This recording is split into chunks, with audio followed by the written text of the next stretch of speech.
Welcome back, everybody, to I Know What You Watched Last Friday. I'm Brian, I'm John. and today we're going to be covering Wes Craven's Scream franchise. Yes. The 90s slasher. The one that ultimately, when you talk about it, it revitalized. It breathed a new life for the horror genre for the 90s, where that decade, in my opinion, was less than kind to the horror genre. Yeah, because what the 90s had, they had a lot of sequels and a lot of reboots that were just. Yeah. It did. It started. The '90s was the start of the decline for the Friday franchise. As we know, the '90s only gave us one Jason film. No, it didn't. We don't talk about that movie. He's like, which one's that? I don't recall. Well, I mean, again, part 9 was. He literally went to hell. Yeah. Part 9 was weird, but it wasn't bad. It was. I think as you get older and you rewatch it, like you just like you're like, okay, I can. All right. I can watch it if it's on. I'm not gonna deliberately put it on. Yeah, it's not something that like you're like, oh my god, like I need to watch part 9. Yeah. It's not like me for like Freddy vs. Jason. I can watch Freddy vs. Jason all day. Oh, absolutely. That I was know we're talking about the best thing that New Line gave us. Immediately goes into Friday the 13th. Yeah, we assure you, we're gonna talk about Scream today. Yeah, this is Scream. Yeah, at the time of recording, Scream 7 comes out in like 12 days, I think. Yes. Yes, So, the 7th entry in the Ghostface Sidney Prescott saga. to be completely honest, I really hope this might be the last one because they're getting the Friday 13th type thing where it's just like, not Friday 13th, more like like Halloween, how the Halloween trilogy was. Yes. You're like, yeah, okay. It's like more stylized. It's like, okay, we get it. Yeah. I love Scream new franchise. decade, new rules. Yes, I love the Scream franchise. I have it tattooed on my arm. But Yes. yeah. This actually, like, doing the homework leading up to this episode was, I would put it up there with as much fun as we had doing the Friday ones. Like, I actually found myself, like, looking forward to, like, watching each entry. Yeah, because I spent the past week watching, at least, I haven't watched the 6th one because I didn't have time. But, yeah. Because I didn't realize when I first started watching it, they were fucking 2-hour-long movies. I didn't realize that. I can just watch it when I get home from work. It's at 8 o'clock. And Lucasfilm Scream franchise. Yeah. Like I'm watching it, it's like I started at 8 o'clock and I'm done until 10. I gotta work tomorrow. But I think I remember shooting you a message where I was like, I'm going to watch them backwards so that each entry gets better. But yeah. Yeah, we've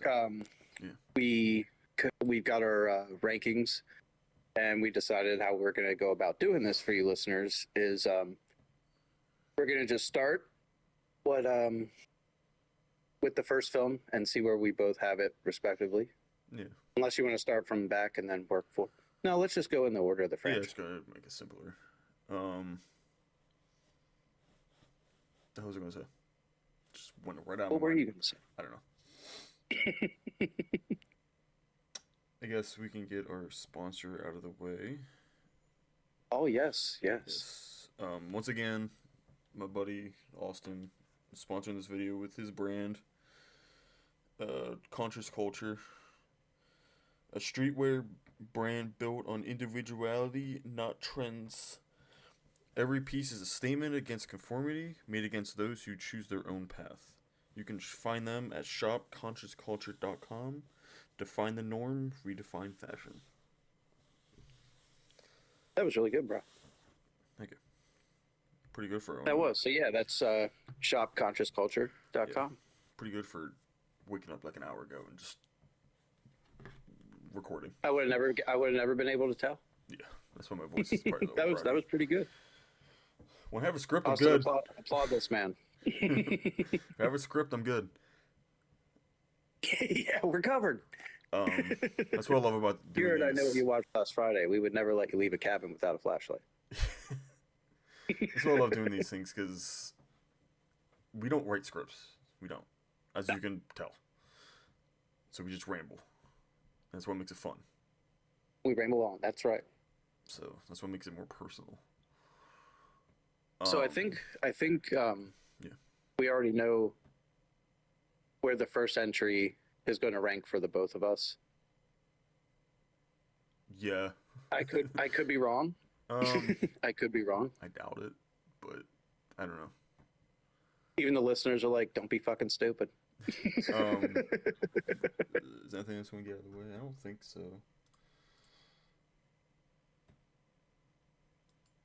No, I don't think so. We can just hop right in if you want. All right. So let's start off with Wes Craven's 1996's Scream.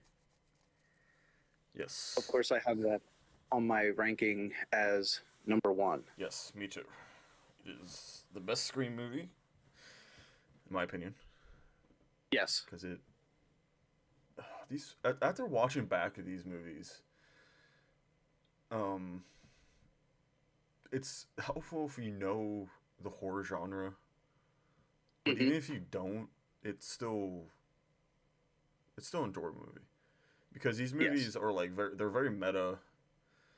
They're very like because they talk about movies a lot. They talk about horror movies a lot in horror movies, like with the whole ruling system that Randy does, the whole Yep. and it's It true. was the first one to like really be like self-aware. They're very self aware movies, and which makes them enjoyable. Yes. And also, they're if you want to get into the slasher franchise without and you don't like gore, these are perfect movies for you Oh shit. Yeah. because they're not.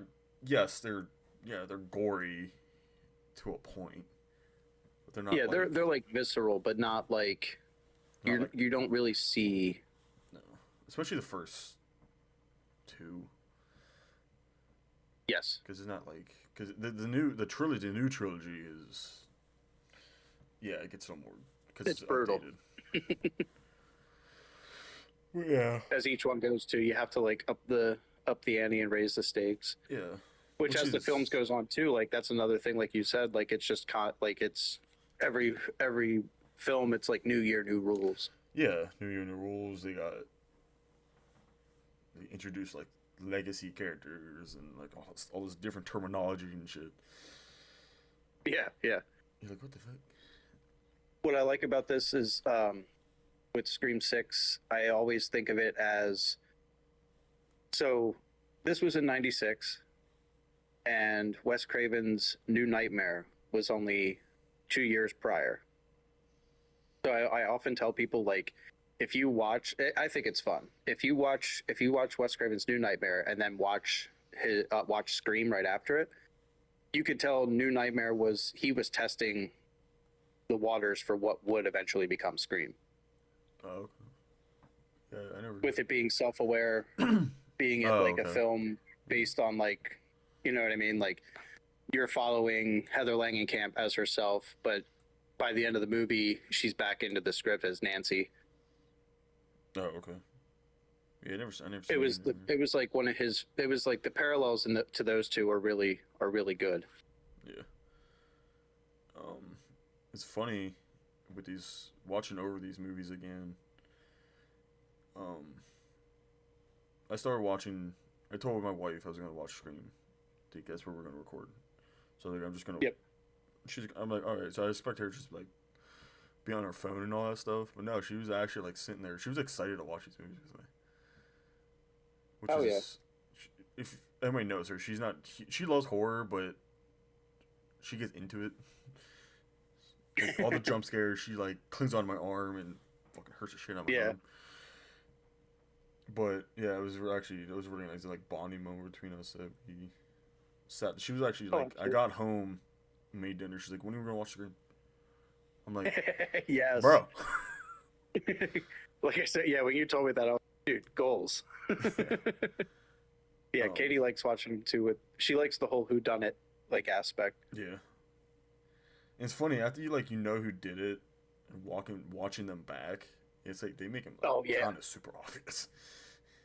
Yes, yeah. It's like, oh, okay, all right, okay, Yeah. that makes more sense. And some of them are like unbelievable, even when you know who it is. Yeah, you're like, oh, okay. Yeah. So so yeah, Wes Craven did Scream in 1996. Was basically it was the story written by Kevin Williamson, Oh, okay. which eventually it was originally titled Scary Movie, Yeah. It's a different kind of which scary movie. they would have it 4 years later. We would get basically it would. I always tell people it's literally a shot for shot remake of Scream. It basically is. Because, yeah, we were watching Scream 1. She's like, this is exactly like a scary movie. I'm like, this is what it's based off of. Yes, yes. Scary Movie, Scream, and Scream is Scary Movie. Confucius say. It's just scary movie. Oh, yeah. We're going to slightly touch on the scary movie franchise, too. Yeah. At least the first three. So when you went back, so can you remember how old you were, like the first time you saw the first Scream? The first one, it was pretty recent. It wasn't, I think it was like 20 something. It wasn't, yeah, I didn't watch it when I was a kid. No. Because again, I was terrified of these movies. When I first watched it, I loved it. I thought it was funny how. Were we already friends by the time you Yeah, watched it for the first time? I think you and I sat down and watched at least the first four together. Well, obviously because. It's possible, yeah. I was like, you're not leaving my house till we see all the Fridays. Yeah, Although you did see some. That was funny. I remember that day. You're like, you want to watch Friday 13th? And then you paid me back with Paranormal Activity. That was a fun one. Yes. Eventually, we're gonna do those movies. At least the first three. Yes. Because 4 on sucks. But this is our podcast. We can do what we want. That's right. Our rules. Ghostface wouldn't like it here. Yeah. What was I talking about? What was I saying? Oh, the first time watching. Yes. The first time, I don't really remember the first time you seen it. I just remember I've seen it like I think 3 times before this. That's fair. No, I loved it. The whole twist ending at the end. Mm-hmm. There's gonna be a bunch of spoilers, by the way. Oh yeah. If you haven't Folks, seen if you haven't seen these already, watch the films first. Yeah. Yeah, but the whole thing with Billy and Stu and yeah, with the whole duel. That was one thing too. Is like on first watch. Like, did you think that there was 2 killers? No, I didn't. Yeah, that's the thing. Like, a lot of people won't really talk about that when they cover that, like, these films. Is like, first time I watched it, I think I was 8 or 9. Oh, okay. But it was definitely so, because I watched a lot of horror movies with my grandma. Yeah. I just say it nonchalant like it's normal. And I remember like just being like, oh my god, like when I did not want I liked Stu's character so much. I didn't want him to be the killer. Matthew Lillard. It's one of his first movies, wasn't it? Or no? It was amongst one of his earlier roles. Yeah.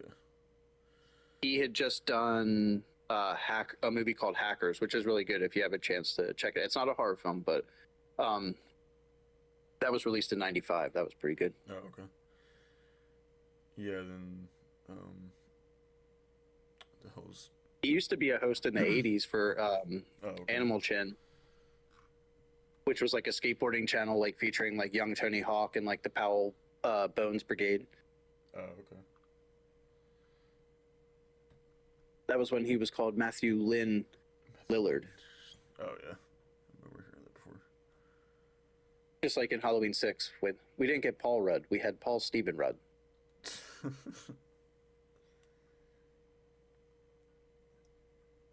So yeah, the whole 2 killers thing, that was fucking sweet. It The was. whole, like, It was. Mystery behind it, the whole, which is okay. the whole opening scene Hmm. just kind of like defined the Scream franchise. Yes. Because there's always like the phone call, Drew Barrymore dying. Yeah. Everyone Yeah, that was a bit. That everyone was like the forgets about biggest that. red herring.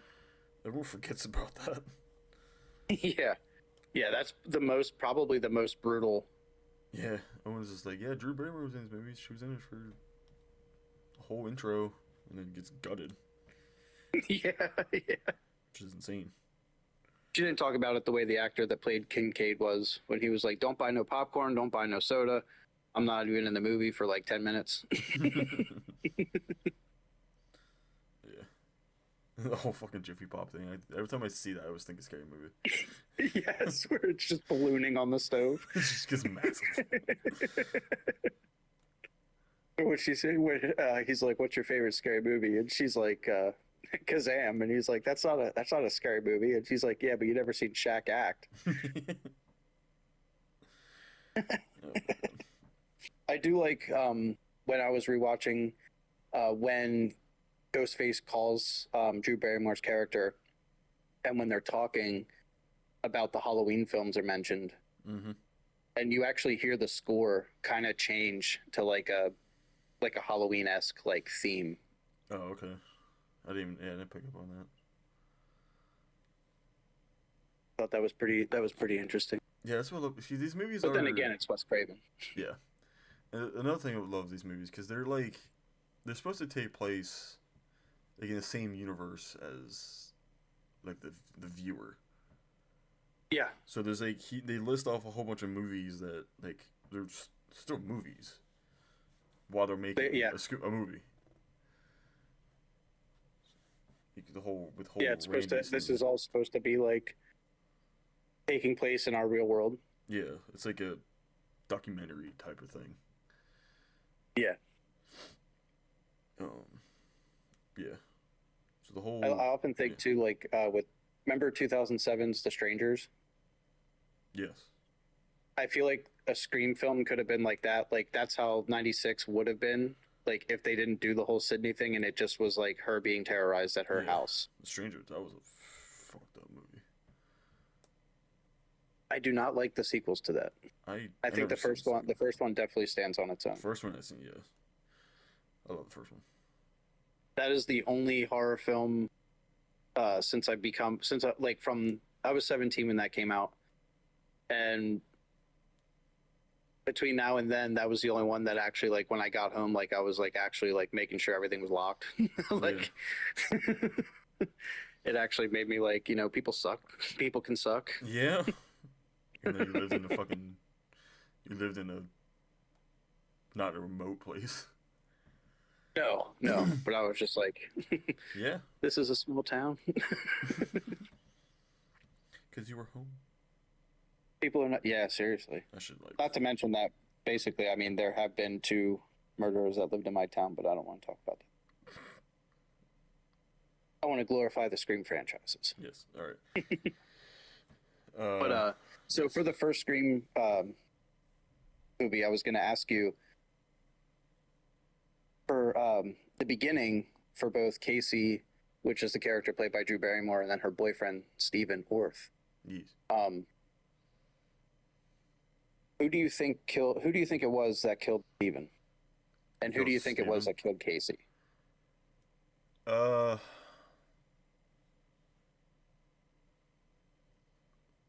Probably. I don't know. Because it couldn't. Yeah. I doubt it was. They had to both been there. I'm assuming. You are right. You are correct in that. Yeah. Um. I can see Stu, the one doing all the talking, and Billy, the one killing. Um, So I think Billy probably maybe killed both, but Stu's the one talking. it's not, it doesn't say exactly who is on the phone, Yeah. but according to this that I'm reading right now, folks, I'm a cinephile, but I'm not like that crazy. Okay, I do have to look up some things. Um, so Steve was gutted by Stu, Oh, okay. and then Casey was gutted by Billy and Stu. Oh, because guess he needed help, fucking tying him up. Yes. So the stabbing in the chest and the neck and the stomach that we see, um, so basically the ghost face that's attacking her outside of the house, like as her parents come out, and that, in my opinion, like I feel like that's probably one of the most heartbreaking, like even Yeah. up to the score, like I don't think any other Scream film has captured that, No, like that shock value. I remember that because she got stabbed in the neck, so she couldn't Yeah. scream. Well, she was stabbed. She was stabbed like right, yeah, close to her neck, and then he was also strangling her. Yeah. And her parents are like literally like 5 feet away, and she can't. She tries to yell for her mother, and it's just croaks. Yeah. It's truly, yeah, it was heartbreak. And then having to hear like her parents like hearing her, and I did like the nod to the Halloween movies too, when the husband just looks at his wife and he goes, Sorry about that. I had a but yeah, phone call. when he's all good, all good. When that sequence though, when she's getting stabbed and like her parents are like right Yeah, there, yeah. that's actually Stu. That's Stu. Oh, okay. Yeah, Stu's the one that eventually is the one that catches up to her outside. And then the next kill after Casey's would be Principal Himbry. Yeah, because there's a long break between the kills. There is. You get that shocking opening, and then you get introduced to your characters and stuff. All the characters you see. Um. Wow. The hell's her name? Prescott. Jesus. Sydney. Just went right out of my head. You see Sydney, and then Billy comes in, her boyfriend. He's like, "Oh, just think about The Exorcist." I'm like, "Damn, bro." Yeah, talking about how watching yeah, he's like all the good stuff was cut out. And I did enjoy how like as soon as he starts talking, it's playing "Don't Fear the Reaper." Nice foreshadowing. So who do you think it was that killed Principal Himbry? I'm trying to see the timeline of where, because Billy's out of jail. So Out of custody. this would have taken place. His death takes place Was it just before the after party? just before the party. So Party. literally the scene before the principal's office. This is just going to give you a little hint. The scene before the principal's office is when everybody's leaving school, and Sydney and Tatum are walking with Stu. Oh, so it had been Billy. You guessed it correct. It had been Billy. Principal Himbry was stabbed 4 times in the stomach by Billy Loomis with a hunting knife. Yeah, it's a buck 120 knife. Yeah, that's Ghostface's signature weapon. And I want it, not for any reason. I just want it. Yeah, just to own that. Just to own that. Just to- It would so I go already good have- with your machete. I would have his mask Damn straight. signed by Spencer Turnus. Anyways, That is awesome. I don't care what anybody says. That's awesome. yeah. So, go ahead. Yeah, it's funny because before he gets stabbed, he sends everyone out from school because all this stuff's going on. Yep, there's And a curfew then- and everything. The principal is just like, he's just kind of fucking around and he hears noises, and he busts out and sees Wes Craven Yes. as the janitor. As Fred the janitor. As Fred wearing Freddy costume, which I thought was really cool. He just opens up the door. Little shits. What'd you call me? Not you, Fred. Yeah. And I do like that. I mean, the principal is obviously played by, oh my goodness. Fonzie himself, Henry Winkler. Yeah. And you actually see, like, after that interaction with Fred the janitor, he closes his door and he sees the mirror, and he's like fixing his hair, and it's the door to the closet, and you see his old Happy Days leather jacket hanging up in the closet. Yeah. I thought that was a nice take. And then you wouldn't believe, so we see him get killed.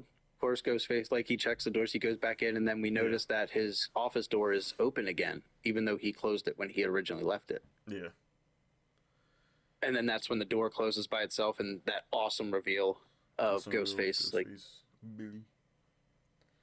I think, could you believe who the next kill would be? Who dies next? Yes. Oh, shit. Now, at this point, to give you a hint, we're at the party. Yes, I know it's the party. It was, shit, I don't remember her name. Wasn't the one that... Dude's girlfriend, Tatum. Yeah, she's the one that guys by the garage door. Yes. Which never, like, I don't know if that would actually happen in real life. I don't know garage doors. I don't know how strong they can be.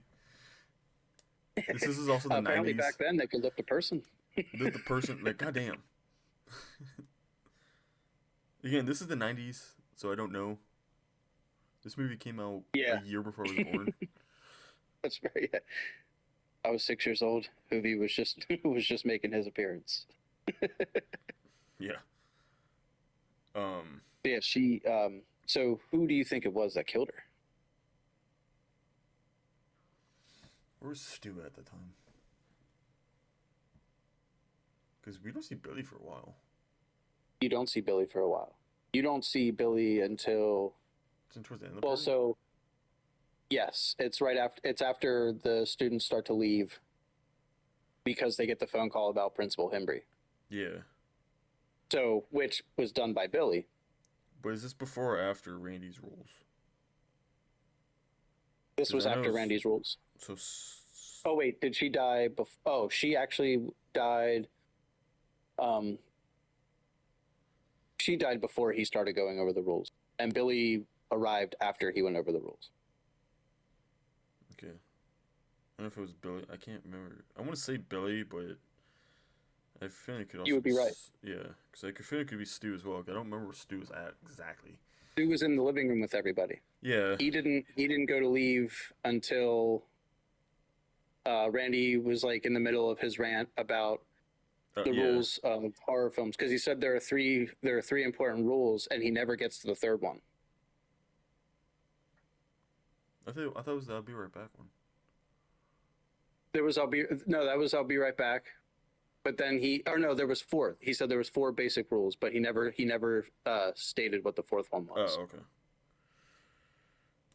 Yeah, because he said never under any circumstance say I'll be right back, because you won't be back. And then Stu, he's just like, you want another beer? Yeah, sure. All right, I'll be right back. And then he says it twice, actually. He does. He comes back every time. But So yeah, he was killed. So Tatum was killed by Billy after he raised the garage door. Yeah, which is such a weird death. It Effective, is. yes, but I don't know if that's actually going to work. But goddamn, it was very inventive. Well, a little bit how Billy just now we have the trip sensors. Yeah, the Billy. He like stands and like stares at it for a second. He's like, "Huh, that actually worked." Yeah, like, huh. That's what I love about these movies, that Ghostface isn't some paranormal dude. It's just he's just a dude, or two dudes. Yeah. Later down three, which is stupid. But The gimmick stays the same, but the characters are always different. Like, who portrays them is different. So they're just people, and you can tell they don't have experience killing because they're tripping over stuff. They're getting kicked, and they're more relatable. Yes. Yeah. Because I was noticing they're just as vulnerable as the people they're pursuing. Yeah. And then I think. Then there was another kill after her. Yeah, it was shit. What the fuck did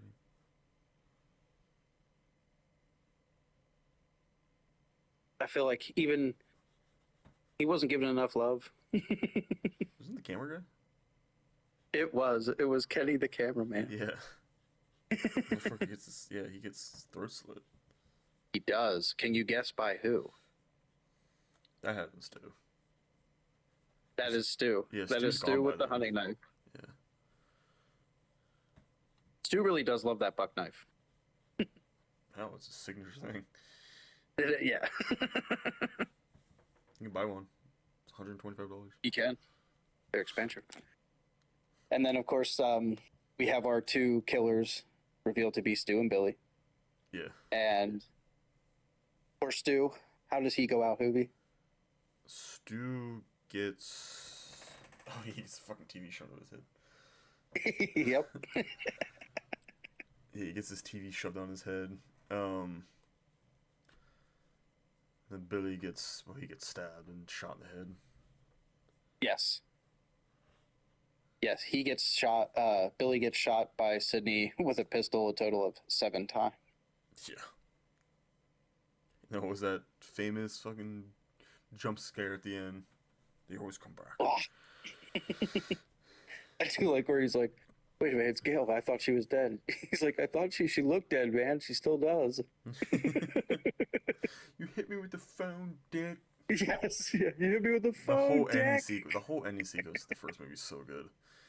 It really is, because you just get these two characters like, oh man. You get the two characters, you realize their plan is failing, so they're getting desperate. Yeah. Stu, And they're starting to kind of turn on each other there for a minute. Stu, yeah, I love how he answers the phone. He's like, "Hello," because he got Did stabbed. you really call the police? Yeah, but he got stabbed pretty hard. He did. He stabbed me too deep, man. I'm feeling a little woozy here. I think I'm dying, man. I love Stu's character. I know. He was so good. And like I said, man, I do remember like my first watch, like I love Matthew Lillard. Yeah. Like, and to everybody now, like he's Shaggy. Yeah, he's Shaggy. He's in Five Nights at Freddy's. Yeah. He's Afton. Right? Mm-hmm. Yeah. Yes. And he's also one of the most debated deaths in the franchise. What bit this? People are like, did he die? Oh, Is he dead? Oh, okay. Yeah. My parents would be so mad. My mom and dad are gonna be so. Did they say where his parents are at?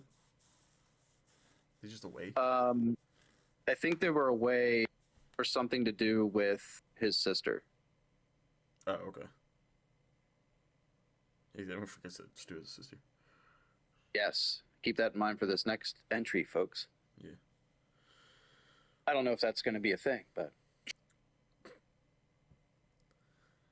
yeah, or if we're going to see him.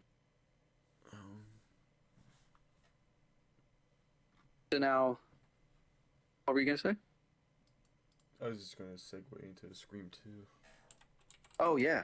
So the second entry, where does that rank for you? Where did I put that? I think I put that 2. Wait, no. I put that 3. Yes, I put that 3. Yes. That's what I also have for Scream 2 as well. Now I'm curious what your fucking 2 is. Yeah, we have Scream 2 both ranked at 3rd on our list. Yes, I do love Scream 2. For some reason, I remember Scream 2 the most when I first started watching the movies. Yeah. I don't know why. Because I've seen them all once or twice beforehand, but Scream 2 is the one I remember the most for some reason. I feel like they, even still, like on cable television, they'll still play the first 2 over any of the other ones. Yeah. So Scream 2 takes place a year after, in 97. Yes. Still directed by Wes Craven. The first 4 were directed by Wes Craven, obviously. Yes. Still written by Kevin Williamson. Yep. But it takes place a year later when they're in college. Yes. That's a hell of a fucking freshman year, bro. That's a hell. Yeah, it is. I forgot Danny Elfman did stuff in this movie. He composed some stuff. He did. I forgot about that. But anyways, yeah, Scream 2 takes it's a year after they're in college. Yep. Sydney is now gone well, at off the to very college. beginning, yes, there is the intro sequence, the famous intro sequence. With Phil Stevens and Maureen Evans. Oh, yeah. There's a new movie coming out in the universe called Stab. Stab. Those are very important. Based on the best-selling book by Gail Weathers. Yes, the Woodsboro murders. We barely even talk about Gail, but whatever. Oh yeah, Gail and Dewey. Oh, anyway. two of the three famous characters in the first movie. Poor Dewey. Poor Dewey, man. Well, we didn't forget about. We have 6 movies to get through. We're kind of blitzing through these. Yeah. Yeah. If you've seen our Friday the 13th ones, you know we can ramble on. That's true. We're trying to get all 6 movies in one episode. So we're just doing like a synopsis of each one. What's that? We're just doing like a synopsis of each one. Yes. Oh yeah. So yeah, breaking them down. Yeah, Scream 2 comes out a year after, I just said. Yep. Everybody's buzzing about the new Stab movie. Yeah, the old Stab movie. They're all freaking out. They're all having fun. Just the whole bathroom sequence was funny as hell. Yeah, Phil walks in. He got that great shot of the two ghost faces standing at the urinal, and they just both turn and look at him. As I said, I think I said this to you. Like that's exactly how we're gonna be like when we see Scream 7. Yes, yes, decidedly so. I doubt they're gonna let us wear costumes, but. Oh yeah. So I did want to ask you, if say like you went to a showing of the Scream films. And say you went to go see Scream 2, yeah. And the audience was exactly like the cinema, and the audience was exactly how it was portrayed in the movie. Would you go? Like how crazy it was? Yeah, like everybody just being loud, obnoxious, running around, complete total debauchery. Probably not. Right? I mean, I get they're kids. They're trying to having fun and stuff, but like, goddamn, throwing popcorn and shit. I mean, I would have if I worked there. I probably would quit that day. Yeah, I'm not cleaning this shit up. Yeah.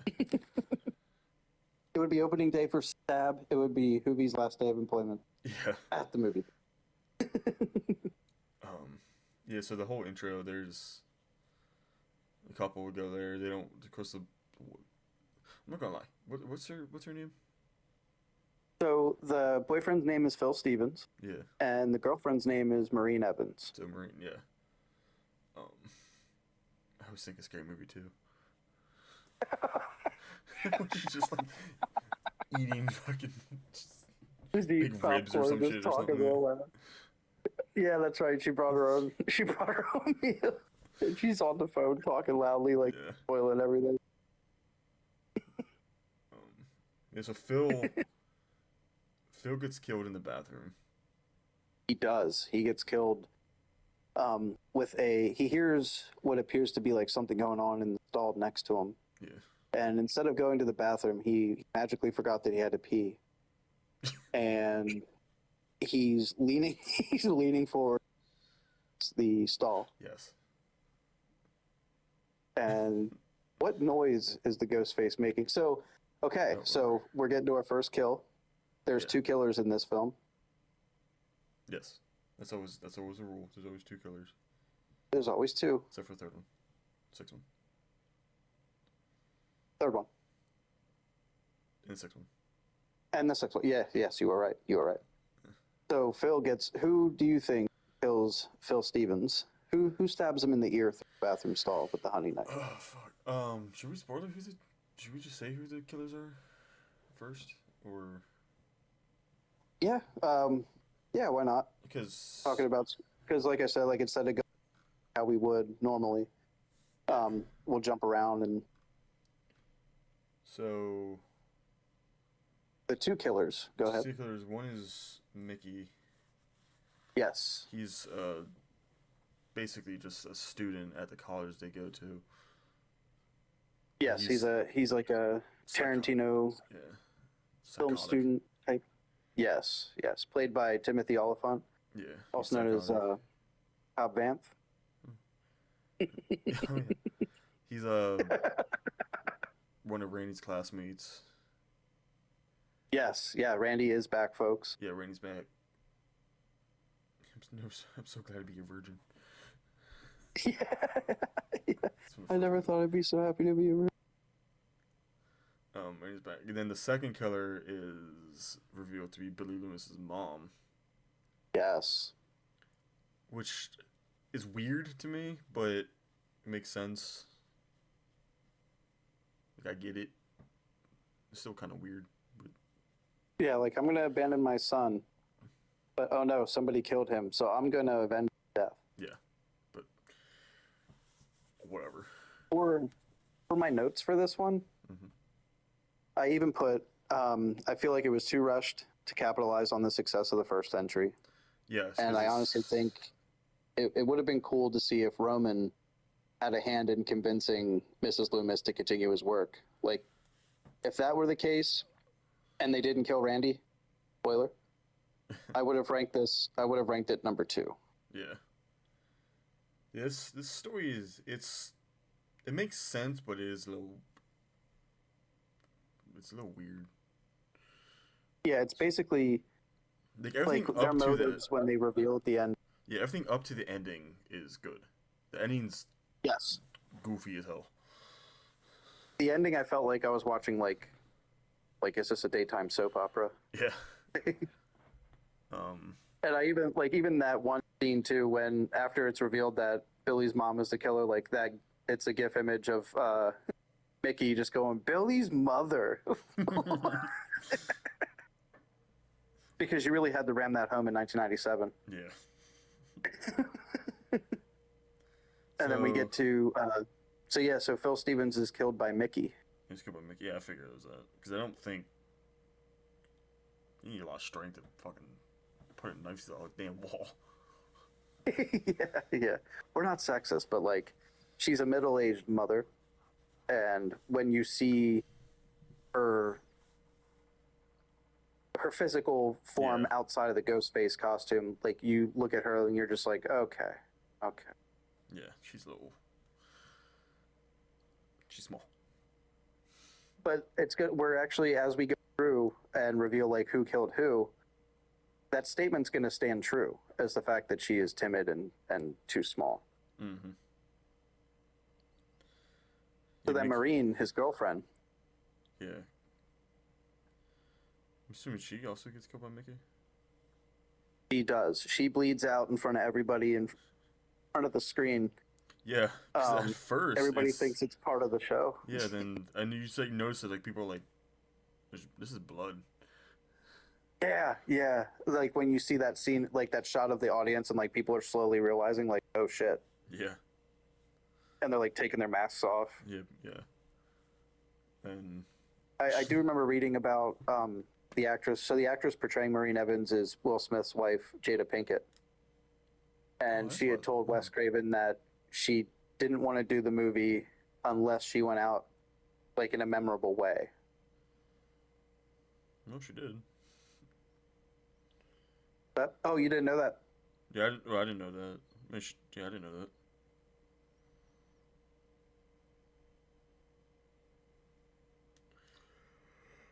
She definitely went out in a memorable way. Oh yes, yes. Like And that whole would be ass, yeah. like- She was stabbed once in the stomach and 6 times in the back by Mickey. Yeah. It's also a whole took like fucking 10 minutes. Yes. Like damn. Yeah. Getting stabbed and just like going through a crowd of like people that are just so they're whacked out of their mind. They're either drunk, they're not paying attention. Everybody's in the moment. Uh-huh. And like nobody ever really stops to assess the situation until she's screaming on her knees. Yeah. In front of everyone. Yeah. At least in Scary Movie, Brenda gets stabbed. Like Ghostface actually enjoys it because he's sitting in the chair the whole time because people took his knife and just started stabbing her for talking through the movie. Yeah. He's like, oh, okay. He's like, oh, all right. The old lady like just stabs her in the back and then slits her throat. Yeah. My God. This was the talking through Saving Private Ryan. Oh my goodness. So yeah, so that's how the intro for 2 started out, with those 2 getting killed. And now you find out later that there's a reason that those 2 were chosen. Oh. I didn't know that. There's a parallel that's not really revisited. Like not really revisited again, if that makes sense. Okay. Not until 3. Oh, okay. But the first 2 killers were chosen because Bill Stevens, last name is Stevens, the first name of the first victim of the first screen was. Oh, yes. Okay, I know what we're talking about now. Okay. And then, of course, Maureen Evans being killed because. And oh, wow, I just realized too when we were talking about the first one, this whole thing started. This whole thing started because Sidney Prescott's mom had an affair with her dad. Oh yeah, we completely glossed over that. Whoops. Yes, all these the reason the complete point. The whole reason Billy started this is because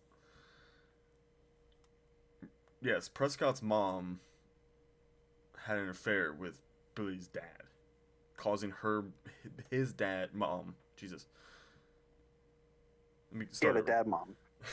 Start over. Sydney's mom had an affair with Billy Loomis's dad, causing Billy Loomis's mom to walk out on Billy. So yes. So the reason he got revenge on the mom, Sydney's mom. Yeah, we forgot to reveal that it was Billy and Stu. Billy and Stu killed Sydney's mom and then framed Cotton. Yes. That's another character we're going to worry about in the second movie. That was another character, yeah. Shitload too quick. Because we were like, oh, we had an intro sequence and then ending sequence. Skip the middle. Skip the middle. Skip everything in between. Yes. So. Yeah, it was revealed Billy that they framed. Yeah. But she was actually having an affair with Cotton. So that's the thing too. Is like, was she sleeping with Billy's dad and with Cotton, or was Billy's dad? When did Billy's dad? Like, I don't understand, man. Like, she got around. Yeah, she did. We find that in the third movie. Yes. Yeah. Like, between being married to a husband and a daughter, she's also loving on her daughter's boyfriend's dad and Sabretooth. Yeah, no. I was like, oh, Sabretooth. But yeah, it was almost like weird. Like, that was, to me, like, I don't know, Billy, like, doing that to Maureen and then wanting to play the long game and wanting to do the same thing to Sydney. I don't know. That was something too that's just kind of like, I think he did that more. I think at first it started with revenge. Yeah. And then it just became a sick game to him. Yeah, he just kind of got lost in it. And Stu, I'm pretty sure Stu, I think Billy was the mastermind. Stu just kind of, he was either forced into it, or he wanted to do it. Almost like, hey, do you want to commit a murder? Can I trust you? And Stu's just like, wants to be like Billy. Yeah. It says this is how his character. He's the comic relief character, but he's also all that. Okay, back to. And don't get it twisted too. Like he was very. I think he was. Yeah, I think as far as mentality, Billy definitely had more discipline and control. Yeah. But then towards the end, I think they both. I mean, that whole end sequence to me, like that is them just acting on pure impulse. And somehow had a kid in between all this. But we'll with that later. Oh yeah. I got that one too. um, So yeah, after the first big kill in Scream 2, we're introduced to Sydney, and they're at a college. Randy's in the film, in a film class with Mickey. They realize that the school's like, oh, okay, there's a death or whatever, and it brings back Gail and Dewey. who also is in that film that I? One of the girls in there is a famous actress. I can't remember her name. Oh, one of the sorority sisters, Rebecca Gayheart. Yeah, but the famous actress. She was the antagonist in Urban Legend, which is another nice movie from 1998. 98 or 99. I think 98. Yeah, there's somebody else too. I can't think of. Because I was like, Oh, Cece. Are you talking about the sorority girl that Ghostface kills? yes, Sarah Michelle Gellar. yes, Yes, she was in I Know What You Did Last Summer. yeah. And more people remember her as Buffy the Vampire Slayer from the show. She's Daphne. Oh, yes, and she's Daphne in Scooby-Doo. that's where I was going. You're right. Yes, she was Daphne. She's which is funny because she gets killed in this movie, and then shares screen time with one of the first Ghostface. Wife and I were talking about this, where we were like, I just realized there was a Scooby-Doo connection. I was just like, what? That's weird. We have Shaggy in the first movie, Daphne in the second movie. I was expecting Freddie Prinze Jr. to be the third movie, but that didn't happen. Freddie Prinze Jr. was also in Last Summer with Daphne. Oh. He was Ray. Okay, anyways, that's what I was going with that. Yes. So Ghostface kills Daphne at the sorority house. Yeah. Which in the movie she is known as Cece Cooper, but her first name happens to be Casey, and she was chosen because of that name. Yes. So you see this sense of theme going on that Mickey is trying to recreate the first movie, basically. Yes. This happens a lot in these movies. It's very... Yeah, I think those faces each want to, make a movie or add to the legacy or recreate the legacy. Yeah. Which is why pay I do love homage these to movies. Billy and Stu the same way they paid homage to horror films. Yeah, this is the reason why I love these movies. Because it's always, something to do with the previous entries. Yeah, each film's a catalyst for the other. Yeah. Yeah. Although I would really like to get, or maybe a book, I don't know if something was written or printed or what, but it would have been cool to get we'll get to that, the third one, but almost I would like to see the stuff with Maureen. I'm not saying I want to see how she gets killed. I'm just saying see how everything was truly kickstarted. Yeah. So Cece, she's a sorority girl. Everybody's out partying. And she gets a phone call by Ghostface. Yeah, the whole famous phone call. Everybody's out drinking, so she's got to be home watching the sorority house. Which, if I was at that college and people in my class were killed, I don't think I'd want to go party. No. No. Or not so much go party, but not even I wouldn't want to be left alone in a big ass house. Yeah. With a landline phone.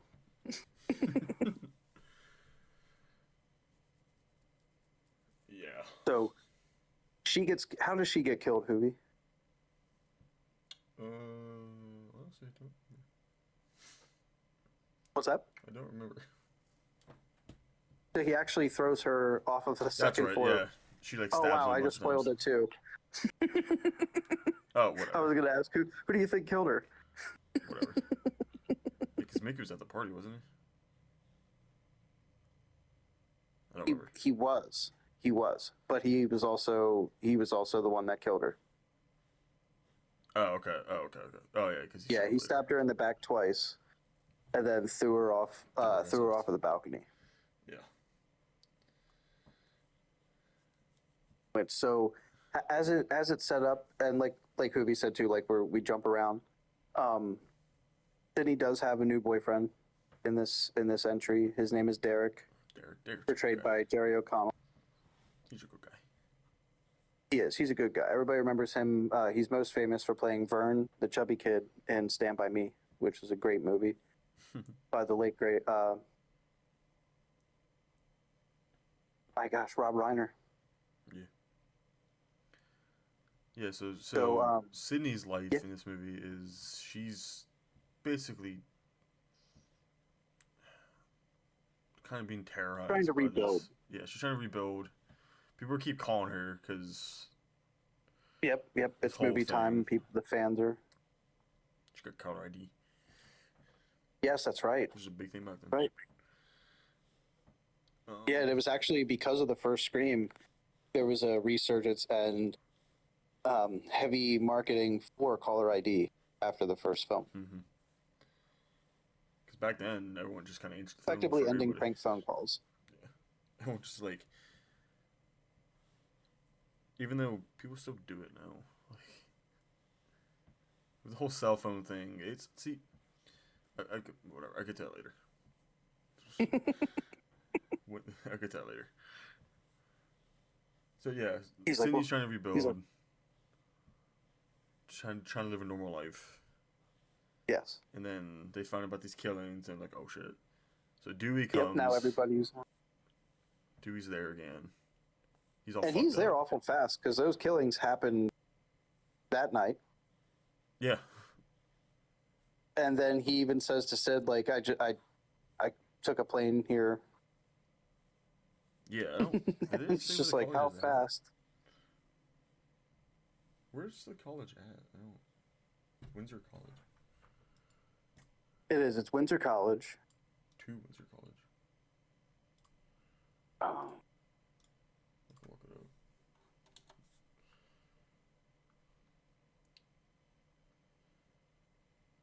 It's in Georgia. What the fuck? Oh, wow. Oh, no. It's in Ohio. It's in Ohio. Still. Oh, it's filmed in Georgia. Yes, filmed in Georgia. Filmed in Georgia to look like Ohio. Kind of like how Vancouver was shot to look like Manhattan. Where's this website? I digress. There's a website? That? There's a website called hellosydney.com. Oh, It just shows. Oh, that's cool. It shows all the film locations. made by the killers for the killers. Oh, oh shit, that's actually really cool. It shows like the filming locations. Oh, that's awesome. I have to show you this. For the longest time, I thought Stranger Things was actually filmed in Indiana, but it turned out that it was filmed in Georgia as well.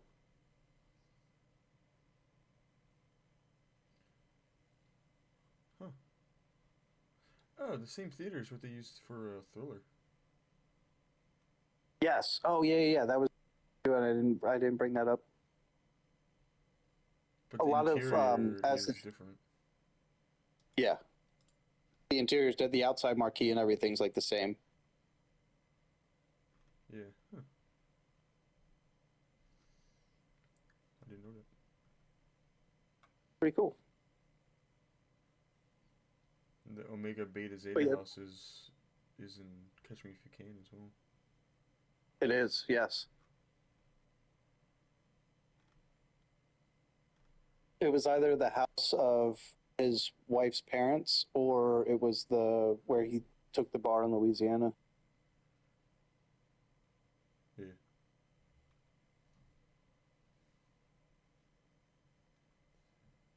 Yeah, see, so with the introduction of the, like, she has, like, yeah, Dewey comes, And then, of course, where there's a killing, there's always going to be news. There's Gale. There's always going to be Gale Weathers. Gale Dewey's all fucked up because he kind of got fucked up in the first movie. He got stabbed in the back. He did. He got stabbed. Severing, I think he severed nerve. Yeah, severed nerve, so his arm's all fucked up. He's limping. I like how Randy's like, too. He's like, what's with the limp, man? You were stabbed in the back. I know. And I do like when Sydney goes to get Randy out of class and Randy's leaving. They're like, how would you have done the stab movie? And he's like, I would let the geek get the girl. Because he has a, it's on the down low, but he's always had a crush on Sidney Prescott. Oh, yeah. Well, that's... Yeah. Speaking of Randy Meeks, you know, everybody gets together, everybody's reunited again. And also with these killings, not only did Gail come back, but she also brought back somebody from Sydney's past. And it was the man that she wrongly accused of killing her mother. Cotton. Played by the great Liev Schreiber. I think he's a great actor. Yeah. Sabretooth. And I do like that every time. Well, I'll get into that with the next entry. Yeah. But because you see it primarily in this third one. Yeah. For a little bit. Yep. So it's in this one that, you know, Ghostface was going to call. Originally, Ghostface was going to call Gail. But then it was Dewey that had her phone. Yes. Then Dewey answers, and they're in the middle of the campus, which it doesn't get enough credit. I think the college campus is probably one of the more creepier settings for the Scream franchise. Mm-hmm. Where it's like, you know, it's like it's booming with students and staff, and then at nighttime it's like dead. Yeah, like the hospital in Halloween 2. Yeah. Also, all the hospitals in fucking Scream 5. Yeah. Oh my God. Yeah. Yeah. For some reason. Like, where is everyone?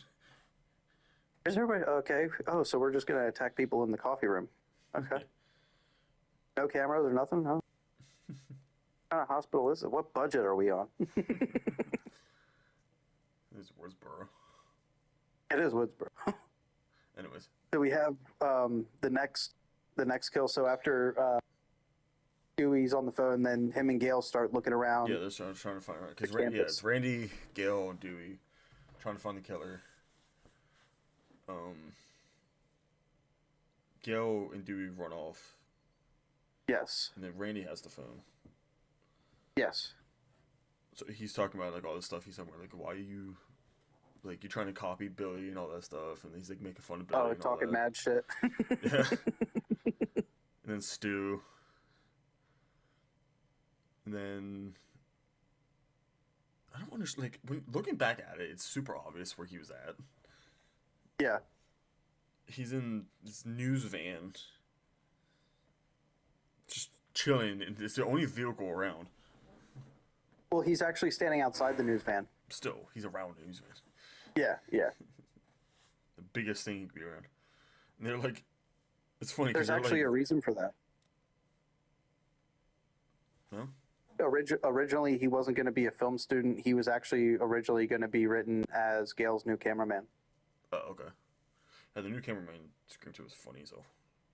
Yes. I loved him. Because I want to shoot the news, not be in the news. Yeah, I want to shoot the news, not be the news. It was funny. I loved him. What was his name? I don't remember his name, but he was funny as shit. Joel. Yeah. He was Joel. Yeah. Played by Dwayne Martin. Yeah, he was funny as hell. He was also in The Faculty. Oh. He plays the police officer that goes into the and then comes out and gives Elijah Wood a look like, yeah, I transformed. Oh. That's another good one. Yeah. So, we got to hear this. But yeah, he's talking shit on Billy and Stu. He's talking shit outside of the camera van. And what causes him to get into the van? Or be near? He just kind of walks near it.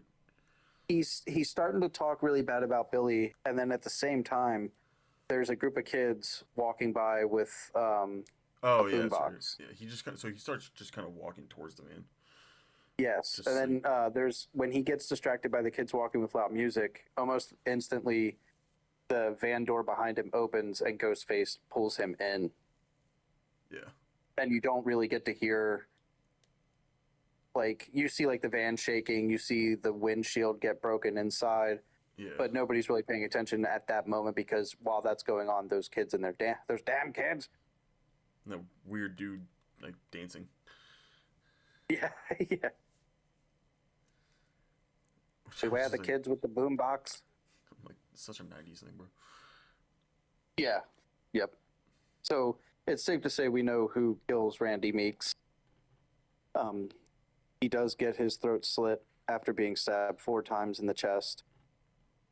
Yeah, which... Brace yourself. Which sucks, because everyone likes it's her only kill. Really? Oh, Mickey does most of the killing.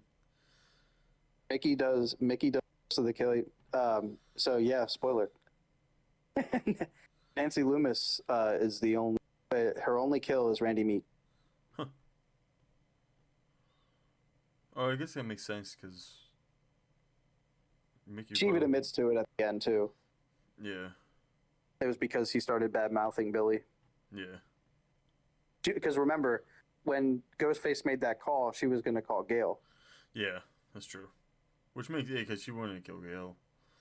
Because throughout that movie, like Billy's mom is masquerading around the campus as Debbie Salt. Yeah, as just like a news reporter or news reporter. Or something like that. And she's always like in some of the earlier scenes with Gale, when Gale's like, whether it be talking with her cameraman or talking with Dewey, Debbie is in the background, like eavesdropping, and it's obvious. Yeah.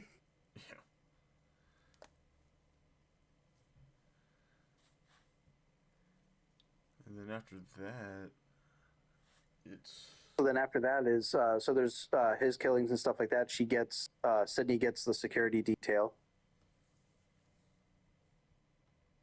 Oh, yeah. She gets Officer Andrews and Officer Richards. Yeah. Who I think, like, I don't know, do they do it? Because, I mean, they're supposed to be watching her, and there's the scene where Derek gets up in the cafeteria and starts singing. Because she's telling him, like, it follows the scene where he's like, she's like, I think you should stay away from me. Yeah. Because she doesn't, one, she doesn't know who to trust, and 2, she doesn't want him to get killed if he's not the killer. Yeah. So she tries to do the right thing and tells him, like, you know, your best course is to stay away from me. Yeah, but he doesn't want that. And then, no, he's a good guy. He's a sweet boy. He's a good guy. Yeah, he's a good boy. And I like that his name is Derek Feldman. Of course, Feldman being an homage to Corey Feldman. Yeah. Our Tommy Jarvis. But yeah, she has security detail, and yeah, not only do they not like calm the students down during the whole like dancing in the cafeteria singing, she's threatened on the computer at the library by Ghostface. Yeah. And then she goes to hide, and then there's Cotton, who Gale had brought back to originally do an interview with Sydney. Yeah. And Cotton's just like, hey, you know, we could do this whole thing where we go on Diane Sawyer, we can make a lot of money. Like, basically saying, like, if, you know, you owe this to me because, you know, you sent me to prison for something I didn't do. And it's bad timing. It's bad timing. It's very bad timing. And it does paint him in a bad light. It does. I think he's also supposed to be like, oh, people are watching this and being like, I think he might be. Yeah, they're trying to. It's like he's like a red herring. Yes. Because Cotton basically just, they prove his innocence, but he wants fame out of it. Yeah, he wants to That's kind of be his like end goal. rebuild a new life. Yeah. And I had something about that when we Same, covered same. 4. It's when we talk about that in 3. Like, I honestly think his show has the best name. Yeah. Like, yeah, oh yeah, yeah. So yeah, he tries to get her, like, and it looks weird. So then the cops like book him, and he's like, "Are you serious? Like, I'm not here to kill anybody." You just want to talk to Sydney, but I'm like, well, that's kind of shitty timing because you're kind of being all Yeah. creepy about it. So they're like, just to be safe, we're gonna send Sydney and her friend. What is the name of her new best friend? She is shit. She is shit. Wow, I really can't remember. Is it Holly Hallie? I think so. Haley McDaniel. Yes, played by Elise Neal. Yeah.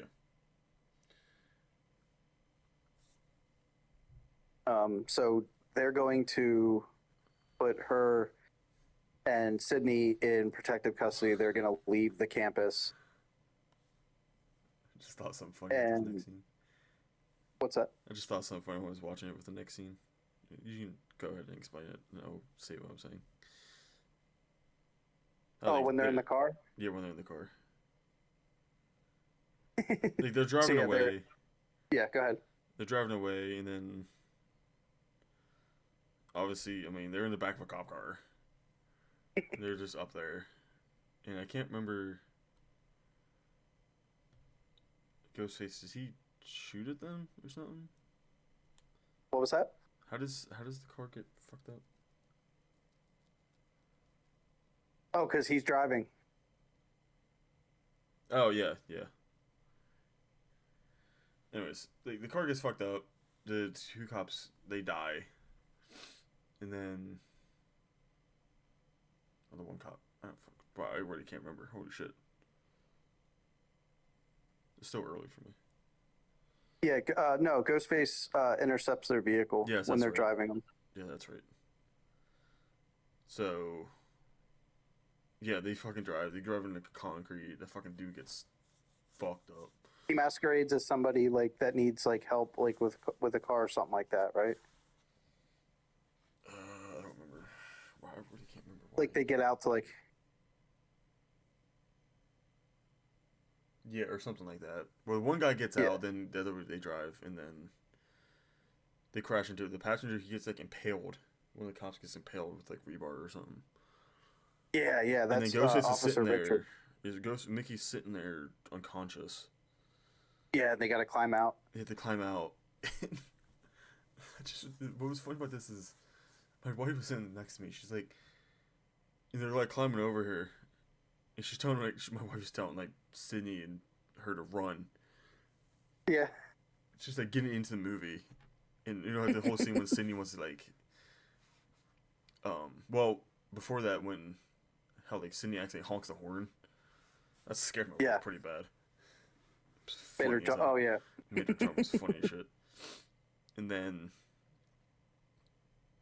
how Sydney wants to like they get out, and Sydney's like, I want to see who it is. And my wife's like, why?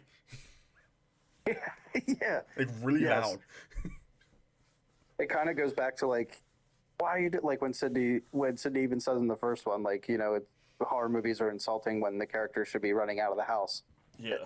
Instead of going up the stairs, and then she goes up the stairs. Yeah, it's something like this movies because they're like making fun of horror movies while being a horror movie.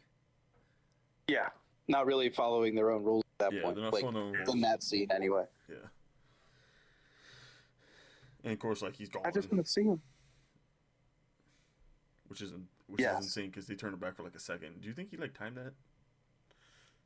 They're like running away. Oh, and absolutely. He's like, oh shit, I gotta go. I think he was genuinely knocked out. But then I do believe that when the horn was honked, I believe that he woke up. Yeah. And just played. And somehow ended up behind the car, behind the piece of wood in like 4 seconds. Yeah, yeah. Like, what the oh, Got the speed of Pamela Voorhees there. and for real. Speed of Michael Myers when Throw, it's off camera. throw a body through a window and get my Jeep 2 seconds out front. Yeah. Michael Myers is just like off camera, just running. Yeah, trying to catch up. Stopping, leaning against the wall, lifting up his mask. Oh, oh, oh. Yeah, so yeah, obviously he's not there, and then Sydney turns around. And there's Rob. No, I'm talking about before. Well, before. When she, No, when I he was kills. setting up. I was going to set up a joke. Oh, sorry. Jeez, I really fucked that up. Sorry. No, you're good. I was very convincing, just saying like, and then there she turned. You're like she. Who the fuck, Rob? He's asking if there's any bears at Windsor College. Okay. Oh, jeez. Okay. That joke was made like 2 years ago, bro. If we can't forget where we came from. I know, but still, goddamn, fucking little texting me or something. Yeah, no, there's no Rob and there's no bears. I was like, what the fuck? Who the fuck is Rob? You're like, wait a minute. I thought There's a his boyfriend fucking was Rob. Like, I'm like, that's not his name. Is Rob? That was Derek. I was watching the producer's cut. What the fuck? All right, anyways. Yeah, so Yeah, she Officer turns Richard around. got impaled. She's Ghostface. He's gone. Turns around, and then Ghostface comes and kills Haley. Hallie. Yeah, Haley. Haley. Whatever her name is. Or Hal. Ow. And then Sydney just. Wait, no, Dewey comes, doesn't he? Dewey and Gail Yeah, Dewey and Gail college come. investigating. Because didn't they shoot Ghostface and he leaves? Yeah. So while they're we did jump a little bit. Before Sydney, like I guess while Sydney and them before that whole thing transpired, Dewey and Gail reunite and they go to the college to like do like some investigating. Yeah, because they got tapes from the camera guy that left because he just dipped out. He's like, peace, bro. Yeah. And just like, here's some videotapes. Here's some videotapes. Wait a minute, he's recording us. Yeah. And then they kind of rekindle their romance, and then Ghostface does appear, and he does attack them. Which I like about this because this actually alludes to who. Because they're in the film studio. Yeah. Looking at the tapes, and then another tape plays. And then this is kind of a hint because who's the only person we've ever seen with a video camera? Ding, ding, ding. Yeah, it's Mickey. Mickey's the only one we see Mickey. with a video camera throughout the entire movie. Billy's mother accomplice.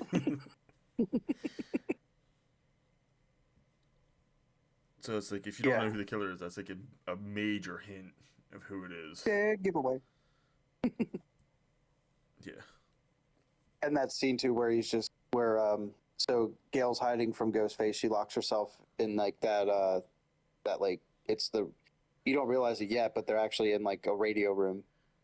Yeah, they're like a studio or something like that. She's in like the studio part and she's hiding from Ghostface, but behind her is the soundproof glass and you actually see Dewey is in the room next to her. Yeah. And then Dewey gets stabbed again. Again. Poor dude. Yes, and I love how that's the excuse given too for his survival at the end of the movie too when he's stabbed. He stabbed in the same spot, wasn't he? He gets stabbed. He gets stabbed in the same spot, and it was scar tissue that saved his life. Which I don't know if that's possible. I have no idea. Whatever. He's still alive. He's still alive. Well, you don't know. Rest assured, folks. Huey Riley is still alive and kicking. Well, just with a limp. Anyways. So yeah, he gets away, and then Gail runs away because she thinks that Dewey is dead, and she bumps into Cotton. What was Cotton doing in the first place? Probably looking for Sid. She was just there. He's just there. I feel like he would wandering about like, I just want my story with Diane Sawyer. Nobody's giving that to Yeah, me. Khan just appears, which I know never made any sense. He's just like, why would he be in that building? Like he should have still been in police custody. Well, no, they let him go. Like, They let him go. I know that. Like they cleared him, but I mean, look at this guy's track history. Like, don't you think that they would have just to be on the safe Like side? following him or some shit.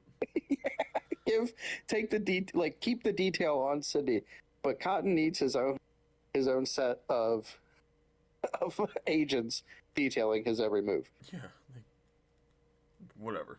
Because like I said, like those are the two detectives that were with Sydney. Like, did they do a good job?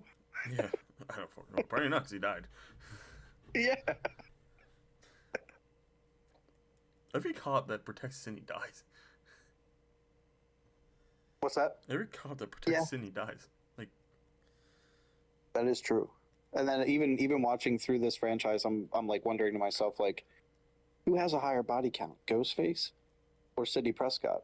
for real, like, why would you be a cop in Woodsboro in the first place? I would not. Yeah. Yep.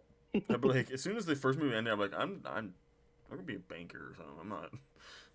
Yeah, I'm like gonna move myself from like the law, and I would live here, but I'm not gonna like. yeah, I'm not gonna like put myself in the middle of the shit. Yeah. So. So yeah, after like Gail runs away from Cotton because he's covered in blood, and he's Yeah. like, I found Dewey, and she thinks that it's him, and she runs off to the, and Debbie's there or whatever. Debbie's there, yeah, And at the phone. Picks up the phone, calls the police, and she's like, the killer's Cotton fucking Weary. And Debbie Salt's like, Cotton Weary. Yeah. And then we cut to the whole thing with Sydney and Hal, and how they and Yeah, Hal got killed. The two detectives and Haley, butchering that name. Yeah. I can't remember. What happened? How does Mickey get away? She runs away from. After she gets killed, like Sydney just runs. She runs towards the campus. Yeah, she just runs back to the campus. Like. Yeah. And then she hears music coming from the theater. Like, why the hell would you go back in? Why would you go in there? Why would? Yeah. Oh, did I miss rehearsal? She's like, that's what my wife said. She's like, why would she go back in there? I'm like, I don't know. I think maybe a part of her thought, like maybe they were doing like sound checks, and like she went in there hoping maybe like a professor. Oh, maybe. Because she does. It does seem like she does have like a close relationship with a professor, and her professor cares about her. You know, yeah. That was one thing too we forgot to mention. Sydney is supposed to be a star in a play. Yeah, you see it for a little bit, and then is it she's hallucinating, or was that actually Ghostface? That was actually so. While they were doing that little performance, and she gets scared by it was actually Mickey. Okay, he's just there. Oh yeah, and to be fair, if you think about it, he has every right to be. If you're another student in that class and you see Mickey Altieri, who's a film student, Yeah, true. I would just automatically assume like, oh, okay, maybe he's like filling in, or like, Yeah. I could see him telling everybody before Sydney showed up, like, oh, I'm just going to be amongst you guys filming for like a documentary. Oh, okay. Yeah. Okay. That makes sense. I like how I'm coming up with excuses for the killer. Yeah. I can see. That's my baby boy. He's done nothing wrong. You never hurt nobody. He killed 7 people. Yeah. Lady, he was the problem. He was a good And then, guy. What about the murders? What murders? What murders? Come on. Yeah. What about the murders? What? Anyways. Such a sweet boy, my Billy. Yeah. She like pops up. Here we go. Her ghost like just pops up around Woodsboro. Like, did you know a young boy was stabbed here? Name was Billy. So anyways, yeah, they're at the play. So yeah, she runs into the college, like, into the theater, thinking that they're doing like a sound check or whatever, and she sees her boyfriend Billy, Just like, or yeah, Bill. bro. She's back from the dead. Derek. Oh my god. People are listening like, which one did they watch? Watch a boof fucking parody of it. Yeah. I felt like we're only on the revisiting the second 2000s. movie. We're still an hour and a half in. Yeah. So we're actually getting ready to delegate the last. So we see her boyfriend come down Yes. from one of the stage props, and because earlier, like he was dancing in the cafeteria singing. He gave his Greek letters to Sydney, which is a big frat no. So the frat boys took Derek and got him all liquored up and Okay, messed that's up. why they did that. Okay, I didn't know that. Yeah, and then him being tied up was all Mickey. So like it was everything that he went through when the Greek, like when the frat party came and picked him up, was just hazing. Yeah. And then Mickey was like, "All right, guys, I'll take care of him," and used him to make Sydney think that, like at first, it's revealed that Mickey reveals himself to Sid. Yes. And basically says like, he's like, after Derek here bailed on me, and she's like, what do you mean? He's trying to convince Sydney in that moment that Derek What's the second is killer? his accomplice. Yeah. Derek's Trying to give her, like, trying to trigger her PTSD and like use, like, oh my god, like maybe my boyfriend is the killer again. Yeah. And he starts threatening Mickey, and Mickey's just like, you know what? And then boom, on Captain Says America. Shoots him right in the chest. Bro. What's that? I've never heard that before. On Captain. Fuck. Did you just come up with that? I did. It's pretty good. To be fair, that popped into my head. I didn't come up with it completely on my own. It was just I just thought of like something to say, and for some reason I thought of a meme that I seen a few days ago while doom scrolling. Oh, okay. What the fuck? Anyways, yeah. So. What was I saying? Yeah, he shoots Derek in the chest, and as he's dying, he pretty much says to City, like, he's like, I never would have hurt you. Yeah, he basically reveals himself then, like why he's doing this. Again, wants attention for the whole trial. That's Mickey, gonna happen. yes. You just find out that dude's just fucking crazy. And I do find it interesting too that when, like, he says how he met Billy's mom, like how they like, Yeah, it was like over the there's a internet. chat room for murder. Like, what the fuck? And they were able to say like that there was how many active serial killers in the world today, and I'm just like, there's a super group, like, Yeah. What the hell? Whatever. And I do like that her name is Nancy Loomis. Yeah.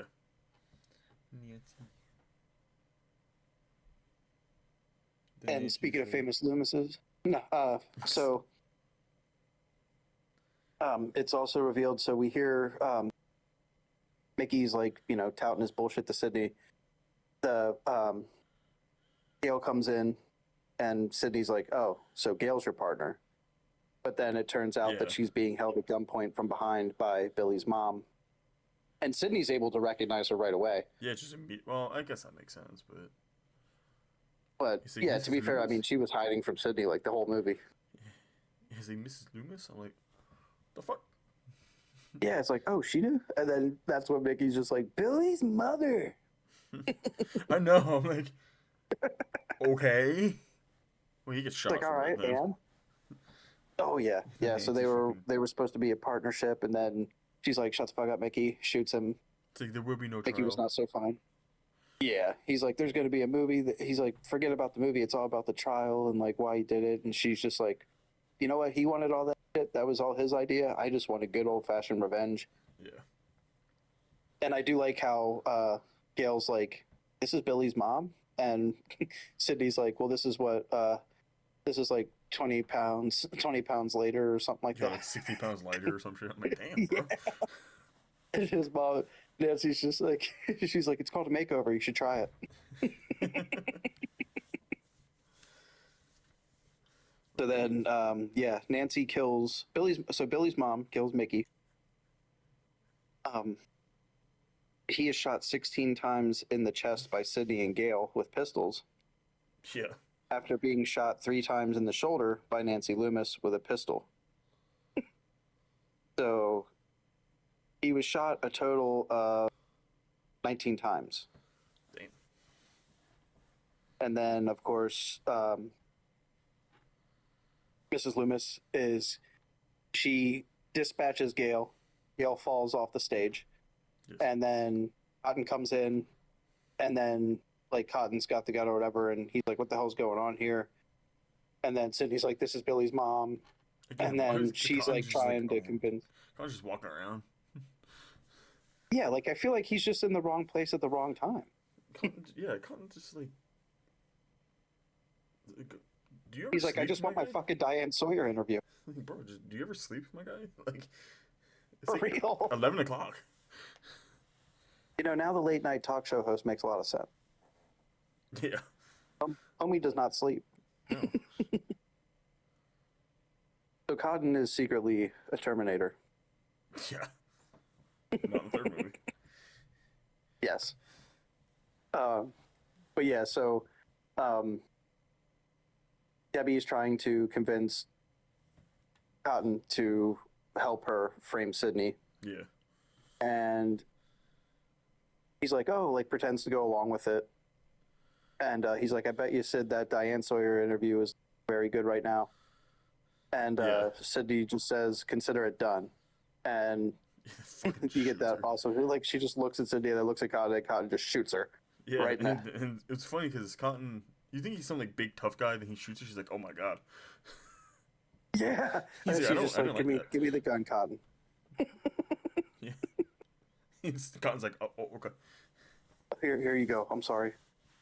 And then when she's like kneeling down, like to get the gun, like to do something, or whatever. She's looking at Loomis's mom or whatever. Then Gail like comes up out of the scares her off the floor, scares the shit out of Gail. Gail scares Gail. Had a stroke.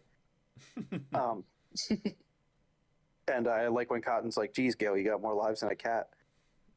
Yeah. And he's like, he even says too when he's pulling her out, "Is there anybody else down there?" Yeah. I mean, that's done that with you? Gail's like, "No." He's just at the point of like, I really need to finally get some sleep. But then her mother, so she's shot in the neck by Cotton. Yeah. But then Sydney shoots her in the head to make sure that she stays dead. In that famous fucking scene when. And then Mickey pops right back pops up. because they always come And they're back shooting alive. him with pistols, but like he goes flying back and does like a backflip I think it's just supposed to be dramatic. and like just like, I mean, the recoil. For real. Those are 9mm pistols, guy. A 9mm pistol. And so Dewey survives. He's getting taken out of the ambulance. Gail goes with him. And the news reporters are trying to talk to Sydney, and Sydney looks over at Cotton. She goes, "Talk to Cotton. Yeah. He's the real hero." Gives him his business card. Gives a business card. Yep. He's like, "There's a time and a place," and he does. Cotton kind of gets his swan song at the end of this. Yeah, he does. And It's recognition he deserves. yeah. And then you get that, I forget the name of the song, but it's a nice little outro song by Collective Soul. Yeah. I can't remember. And this movie had a total of 10 kills, so it surpassed the first one by 3 kills. Oh, yeah. So. Now. So Scream 3, Hoovy. Where do you have that ranked? I might be quick about this. Honestly, this may or may not shock you, put it? I put.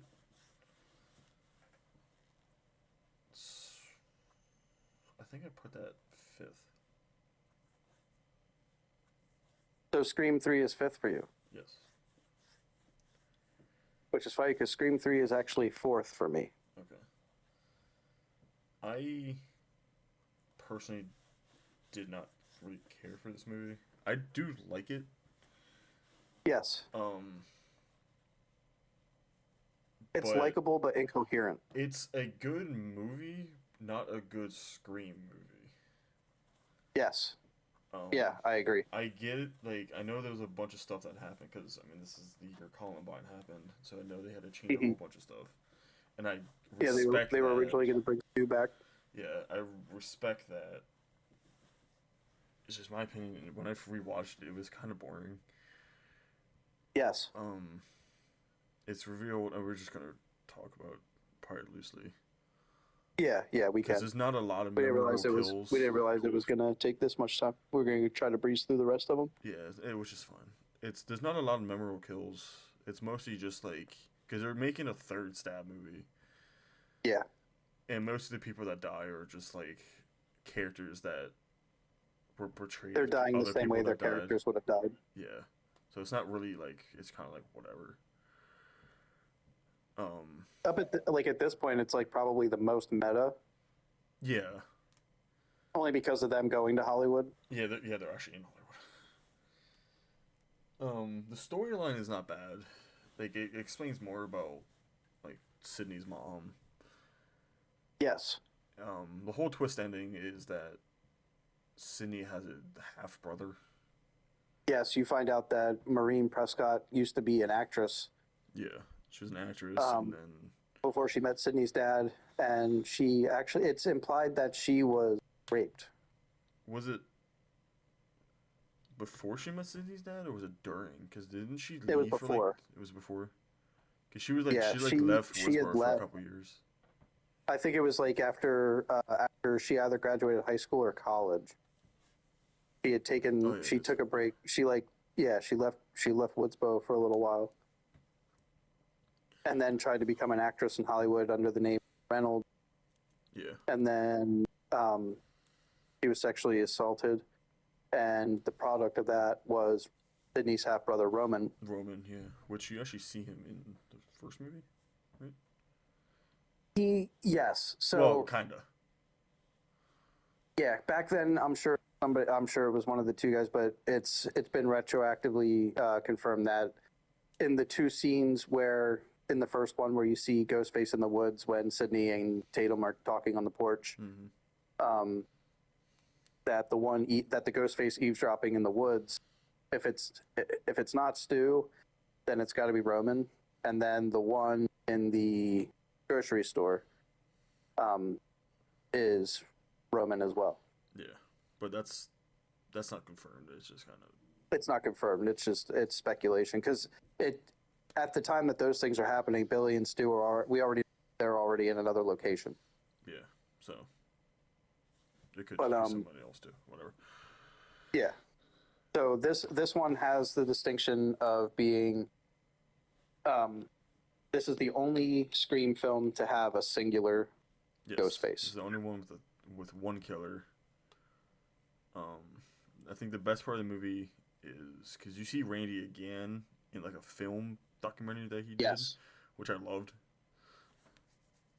because it's very self-aware. It is. He's talking back and forth to Dewey. I think the acting too, was kind of weird. Like with the actress playing Randy's sister, I thought that was kind of set up, kind of Yeah. You could tell that was something that was just written probably the day of or the day before. Yeah. Because it's we miss you back in Woodsboro, guys. Or come see us again, guys. We miss you, Sid. Yeah. And then that's it. It doesn't sound sincere. No, and she just leaves. And you don't see her again Yeah. until the fifth movie. Yes. So the victims in this, the Christine Hamilton, she gets killed. Obviously, we know who kills all these people. Yeah. So we're not gonna divulge into who killed who, because like we said, the only killer is Roman Bridger, even though the actress that was supposed to be playing Cindy in Stab 3 was written to be his accomplice. Ultimately, they just left that. There was a lot of rewrites, Yeah. and they decided to scrap that all together and just leave Roman the singular Ghostface. Yeah. I did have for note. I think the script was messy. The supernatural sequences, even though like they were Yeah, it was filmed, weird. they were filmed great. It just removed you from like the rest of the film. Yeah, because they were very. You can definitely tell Wes Craven did those because they're very nightmare. Oh yeah, Like the whole he just has a music, way with being able to shoot like especially in the first one. Like yeah. the whole nightmare. I mean, the whole like you see Sydney's mom just kind of like appearing through the gate, and that's just something that reminds you just out of Elm Street. Yes. Um, but yeah, they, in my opinion, they didn't belong. I get it. She's like, He's using like her voice. He's using like the voice recording thing, yeah, go on. the voice changer machine. Okay. Yeah, it was a messy script. The supernatural sequences definitely, like I said, they were shot beautifully. They were beautifully done, but Yeah, there were. it took you out of the film. And then the other one was the other note was it's just unconvincing that Roman was the only killer. Yeah. It's And just. and like when you were watching it the other night, and I said to you too, like I do like where you don't really get this with any other the other Ghostface killers, but like when he's down, they're investigating the mansion, Mm-hmm. and he's down in the basement. You think he's like investigating, but he's actually plotting. Yeah, he's plotting. He like sees his stuff. He like what he's gonna do next. How he's gonna convince that he's not the killer. Mhm. And then am I still recording? Yeah, it is. Okay. And do you think that he had some sort of like martial arts training, like being in Hollywood, Oh, I'm sure he did. to be able to have the to throw the knife at Dewey and have the handle hit him in the head? Yeah, that's what we call plot armor, but Yeah, yeah. it is what it is.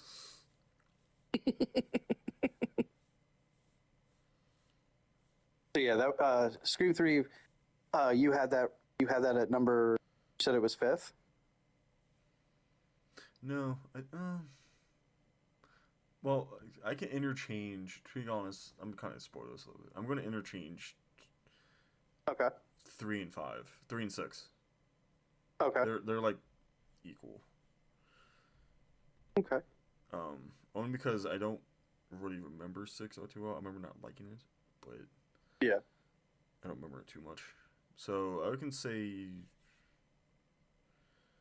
yeah, I could probably put that at 5 or 6 in the same. Right on. Yeah, Scream 3. I have it at a nice brisk number 4, Respectable. my fourth ranking. So, which brings us to Scream 4, Yes. Scream 4, I 2011's Scream 4. yeah, Scream 4, I have. I'm pretty sure I put that at 3. Oh, it's number 3 for you. Wait, what did I say was number 2? Number 2 was Scream 2. Okay. Again, like those I have interchange as well. My I do number like 2 is actually, well, I'll hold off on that. I haven't revealed what my second one is yet. Okay.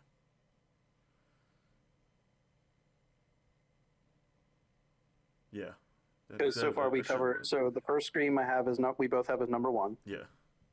Scream 3. Sorry, Scream 2 No, I lied. I put is Scream number. 2 Scream 2 as is number 3 for me. yes. I did that too. Yeah. Scream 4 I have at number 2. Okay. I do like Scream 4 a lot. Scream 4 I have at number 5. But let's talk about it real quick. Yeah. So, what did you like about Scream 4? I like Scream 4 because it was what 10 years later, something like that. Yes. 11 years later. Yeah, or something like that. The I'm just gonna say who the killer are.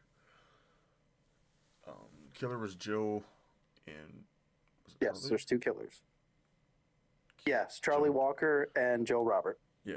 Um. Joe being the cousin Yeah. Jill was a of Sidney cousin Prescott. of Sydney, and Charlie was just. Kind of grew up jealous of her. Yeah. The reason because she wanted fame. This is Yes. what I was talking about with between Cotton and. Oh yeah, I forgot Cotton dies in the third movie. Oh yeah, in the beginning of 3. Yeah. He's the intro Cotton, so he's dead. Yeah, 100% Cotton. That is the best Yeah. freaking name.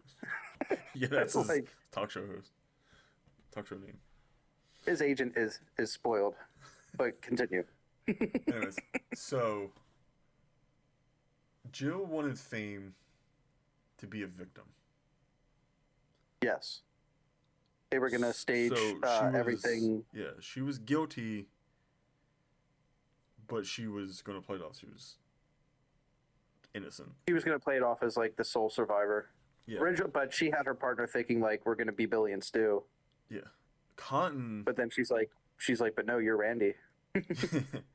But Cotton still wanted fame, but was guilty, but then he's proven innocent. So he's Yes. kind of like the opposite. Yes, I can see that. That's a really good take. Where I got that from. Where like Gil was like, They wanted the same thing, but for the wrong reason. yes. All Cotton wanted to just have his name cleared.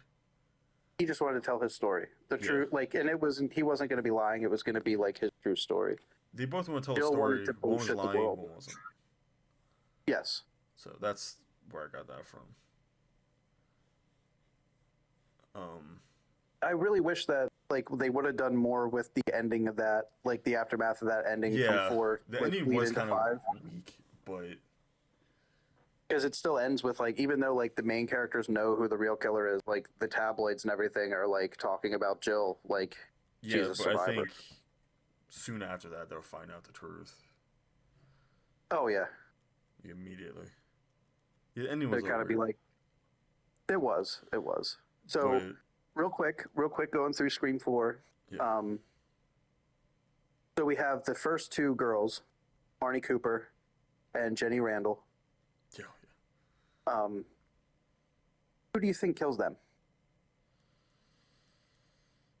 Do you think it's Charlie or Jill?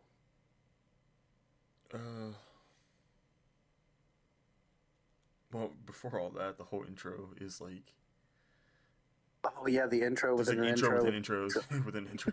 Because this is where the movie Yeah, you gets, start they with get like all these goofy. different openings. They get goofy because this is kind of I like it because they're like Yes, playing the off opening is just whacked as fuck. Yeah, because it's like one of the more fun openings. opening to stab 7, which is actually opening to like stab 8. Like what the fuck? Yeah. Which opens to Scream 4. Like what the fuck? Which funny is that you mentioned Stab 8. Earlier this morning, I read too that they act production on Scream 8. Wait, what? They're going to be starting production on Scream 8. I just talked about they should stop making these movies. Well, we'll see how Scream 7 is. Yeah.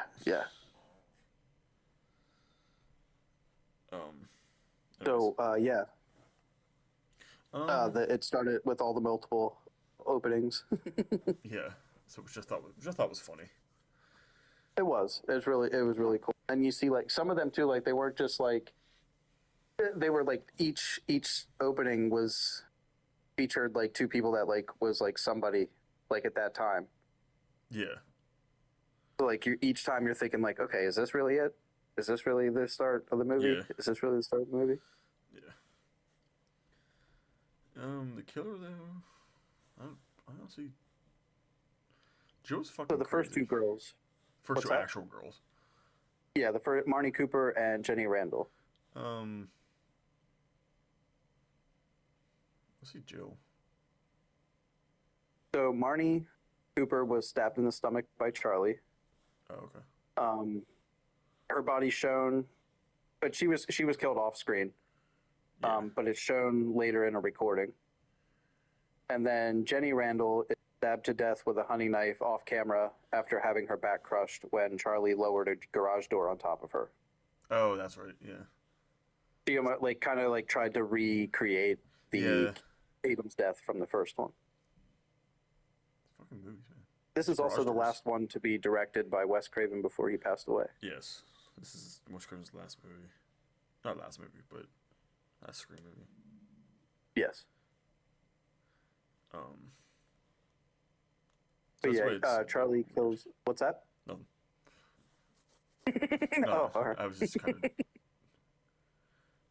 But yeah, Charlie kills both of those two, and now Olivia Morris, which is Jill and Kirby's friend that lives across the street,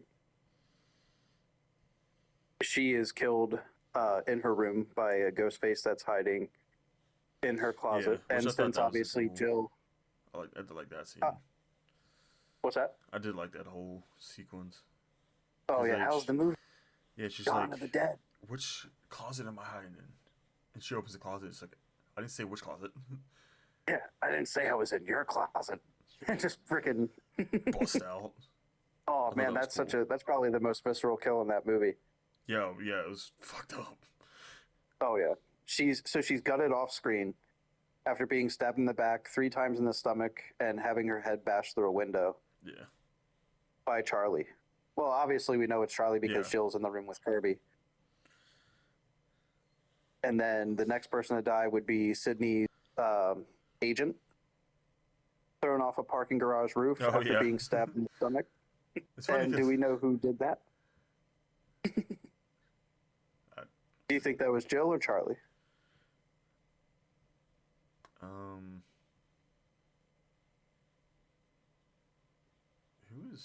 wasn't Joe home the entire time? Jill was actually in the hospital being treated for that cut on her arm. Yeah. Yeah, that's So it was okay. Charlie Speaking of that cut, Charlie that. Yeah. that's always a sure sign for me that they're working together. Yes. That's a very because that happened. That happened. No, that happened in the second movie. Is this? In the second movie, he did that to make it seem like he was working with him. Yeah.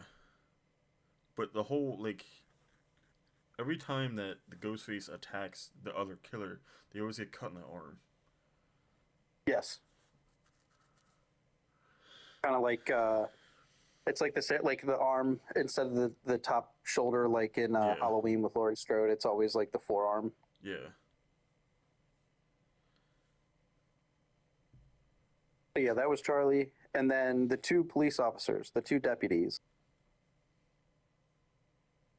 Fuck out. Oh. Deputy Haas and Deputy, which is awesome. His name is Deputy Anthony Perkins, which of course is homage to the actor Anthony Perkins who portrayed Norman Bates in Yeah. Psycho. One was Medea. What's that? One was Medea. Anthony Anderson. Yeah. Yeah, he's Tyler the Perry. who plays He's Anthony Perkins. Fucking shit. So Deputy Haas is stabbed to death by Charlie with a hunting knife off screen after being stabbed in the back by Jill to make sure he was dead. Oh, okay. And then Deputy Perkins is the one that gets stabbed directly in the head. And even though they're watching her house, Jill's the one that does it. Yeah, that's the scene. Yeah. And then the next person to die, we have Sydney's aunt, Maureen Prescott's sister, Kate Roberts. Yeah, Joe's mom. Yep, Jill's mommy. Joe's mom. She gets Jill's mom. Fucking stabbed in the mail slot. Yeah, within the back of the neck. Now, Hoovy, who killed Jill's mom? Is it Joe? It was Jill. I figured it was Joe. That'd be Then the next kill would be Robbie Mercer, who is the co-host of a cinema club that is hosted by Robbie and this Charlie. is after the Stabathon thing. Yeah, they host the Stabathon. Gail gets attacked and stabbed again. Yeah, Or was it the same spot too? Like in the same spot. That's where Gail goes and like she tries to set up the cameras. That was another cool sequence too, where Yeah. like she goes back into her car to like look at the cameras, and then you just see them keep like they just keep getting moved. Yeah, because who knows that place better than anyone is Charlie. Yep. Charlie knows everyone, everything there. Charlie knows. They always host it there. Charlie. Michael Myers is outside. Speaking of Charlie is. I was like watching it. I'm like that's not Macaulay Culkin, is it? Oh yeah, that's when you message me like, why did the Culkin? They all look. All of his brothers look exactly the same. They do. They do. It's the weird. eyes. It's the eyes. And then I said to like attack. Or like he's in like the throes of like something, like I don't know. It like looks like he just got done crying. Oh yeah. Just something about his face, like but yeah, so Robbie Mercer, he gets killed at the end where they're all at Kirby's house. Yeah, Kirby. Oh, excuse me. And he is bled out and stabbed. He bleeds out after being stabbed in the chest, back, and stomach. Tries to tell the killer that he's gay, if it helps. If it helps. Was he actually gay, or he just said that? He just said that. He clearly just said that. I'm gay. That helps. He just like tilts his head. He's like, okay. The ghost face that killed him obviously knew he was lying. So, who do you think killed Robbie? Charlie. It was definitely Charlie. Yeah. And then the next, well, I can't say. At the time, it was supposed to be another death, but Kirby Reed, Yeah. the film's new, I guess she would be like a Randy The type. new Randy, the new film buff, the new. Yeah. She's implied that she dies, but she actually doesn't. Yeah, she survived. She does get stabbed twice in the stomach. And we obviously, you know who it is, happens It's on unmasked, screen. yeah. Charlie, like, is trying to get her to let him back in. She's like, I can't trust you. You're hiding in that room. Yeah. The lights go out, and then it almost reenacts the opening scene from the first Scream, Yeah. where instead of Stephen Orth being tied to the chair, Charlie's tied to the chair.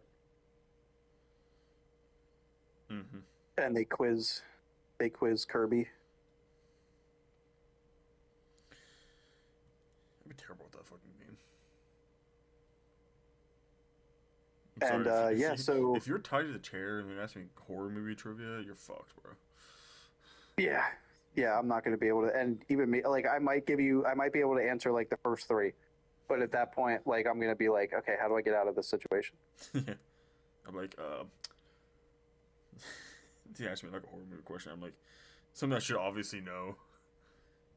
Yeah. I'm like, who's the killer of Friday the 13th Part 2? I'm like, Sean Cunningham.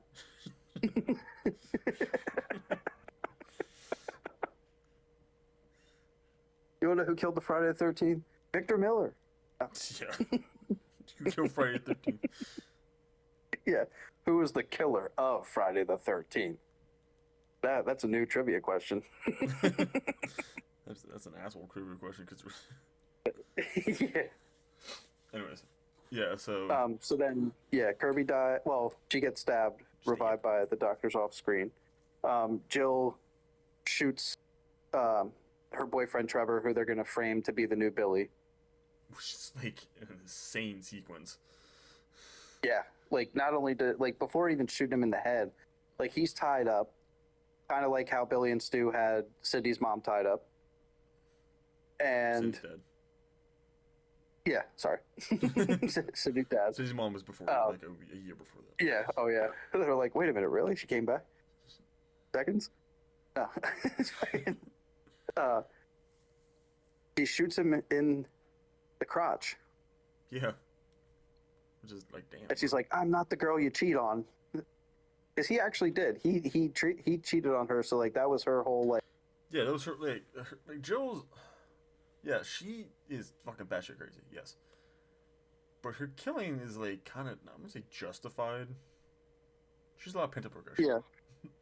Yes. And like I get it. She's very like, this should be mine. Why is this yours? Like, I when get it. It should be mine. Went about the wrong way, but I get it. Yeah. You didn't have to kill all your friends. She even says too, she's like, shit. She's like, I told so many lies. I Yeah. started to believe them. And she's like, even my own mom, like I had to kill my own mother. I mean, that might. Yeah. Yeah. That's not good.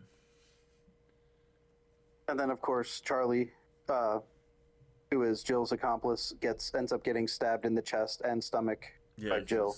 yeah, she actually like straight up kills him. Because he's like, he's like, yeah, baby. He's like, just like Billy and Stu. And then Sydney's just like, she's right. Like Billy and Stu, Trevor and you. And he's like, what? And then Jill stabs him. Over in the And heart. she's like, what Yeah. people would really want is a sole survivor. Yeah.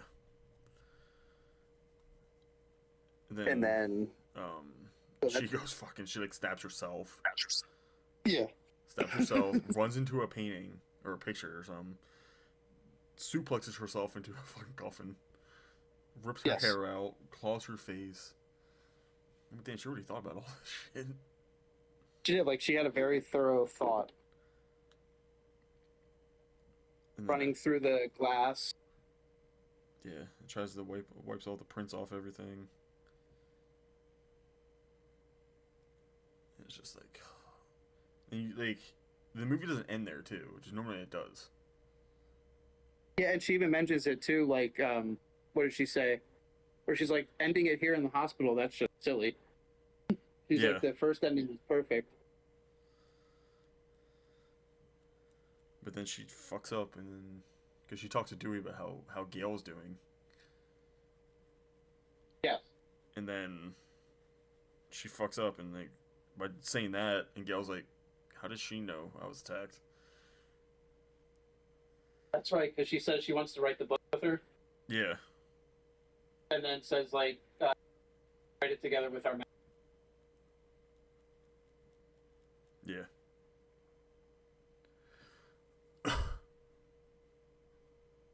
Wait, how did?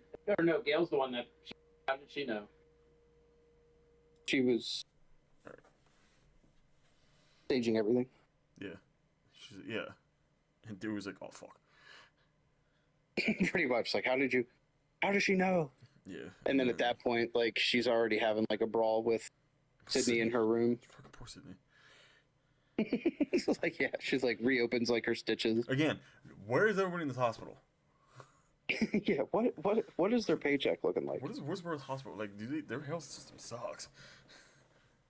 Yeah. Because there's like 2 doctors. These and hospitals at Woodsboro needs to be checked out. 4 nurses. Like, I get it's dark and like nighttime, but damn. They're like, you know what? It's a free for all here after 10. Yeah, if you can come back later. And then Joe dies, probably in a really cool way, in my opinion.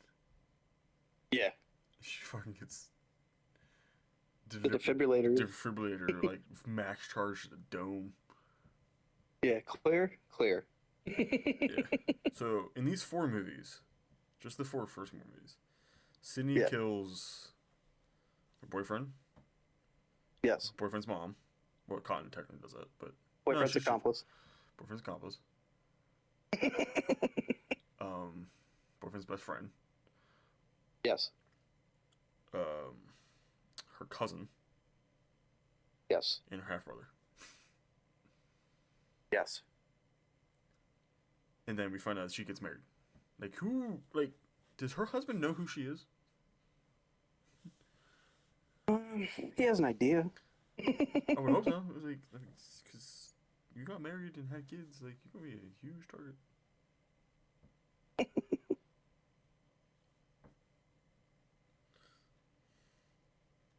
Like, she has a really fucked up life.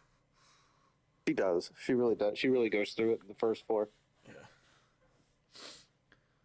And then she is in the next one. She's in 5. She's barely in 6, isn't she? She's not in 6 at all. She is not in 6 at all. She is only briefly mentioned. Yeah. That's a whole new thing. That's right. Going in segue into 5. Into yeah. So the only note for Scream 4 was just that it was a good movie, but the killers to me were just unbelievable. Yeah. The killers, yeah.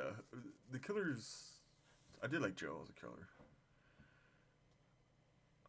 Everything else, though, I Oh yeah, liked. yeah, I completely bought into that. Like her performance was, I think, even better than Charlie's. Yeah. Charlie was just. Charlie was just mad at Kirby. Yeah, for Which like is, never like, really giving them a chance. weird. I'm like, okay, whatever, bro. He's even like, now you choose to like notice me. Yeah, I'm just like, okay, whatever. Like, dude, you could have stopped. Like when I feel like that's something else too. Like when they're sitting in her living room, like watching the Yeah. movies or whatever. I think he was really like, He almost like did, if Trevor didn't interrupt them, I think Charlie probably would have been able to share that kiss with Kirby. yeah. Do Yeah. you think his motive? Do you think his motive like would have changed then? Do you think he would have went through with everything? Probably not. He probably would have changed. It's probably because that's pretty much all he wanted. Yeah. It also because like when they reveal that they're the killers too, like they're kissing on each other too, so like they were a thing. Yeah. So like I don't know, like I don't know. where his true like did he really feel for Jill or like was that part of the act too? You know? Whatever. Yeah, the kills were weird, but everything else I did like about that movie. The kills were good. Like the actual kills were good. Yeah. Um, I did like it. I put that too, didn't Scream 4? I? Yeah. Yeah. Yeah. So I two. Scream 2 and Scream 4, I have them like interchanged. It can be either or. I have Scream 4 sits at number 5 for me. Yeah. And I have Scream 3 at 5. Okay. Now going into Scream 5, where does Yes. that rank for you? I think I put that at 4. Nice, nice. I have Scream 5 dead last at number 6. I liked 5. After rewatching it, I can fully say I did like 5. I didn't hate it. I just think it's still like same with like from like the fourth entry on. I just think that the Yeah, characters are forgettable. Yeah. They should have killed Gale over Dewey. Yeah. And my other note was somehow Chad survives. Yes. I think it's just we're too fond of the first 4 to. I mean, I'm trying to. I don't know how to explain this. To be fair though, even when I made my list, like I enjoyed all of them. Yes, I did. I did enjoy all of them.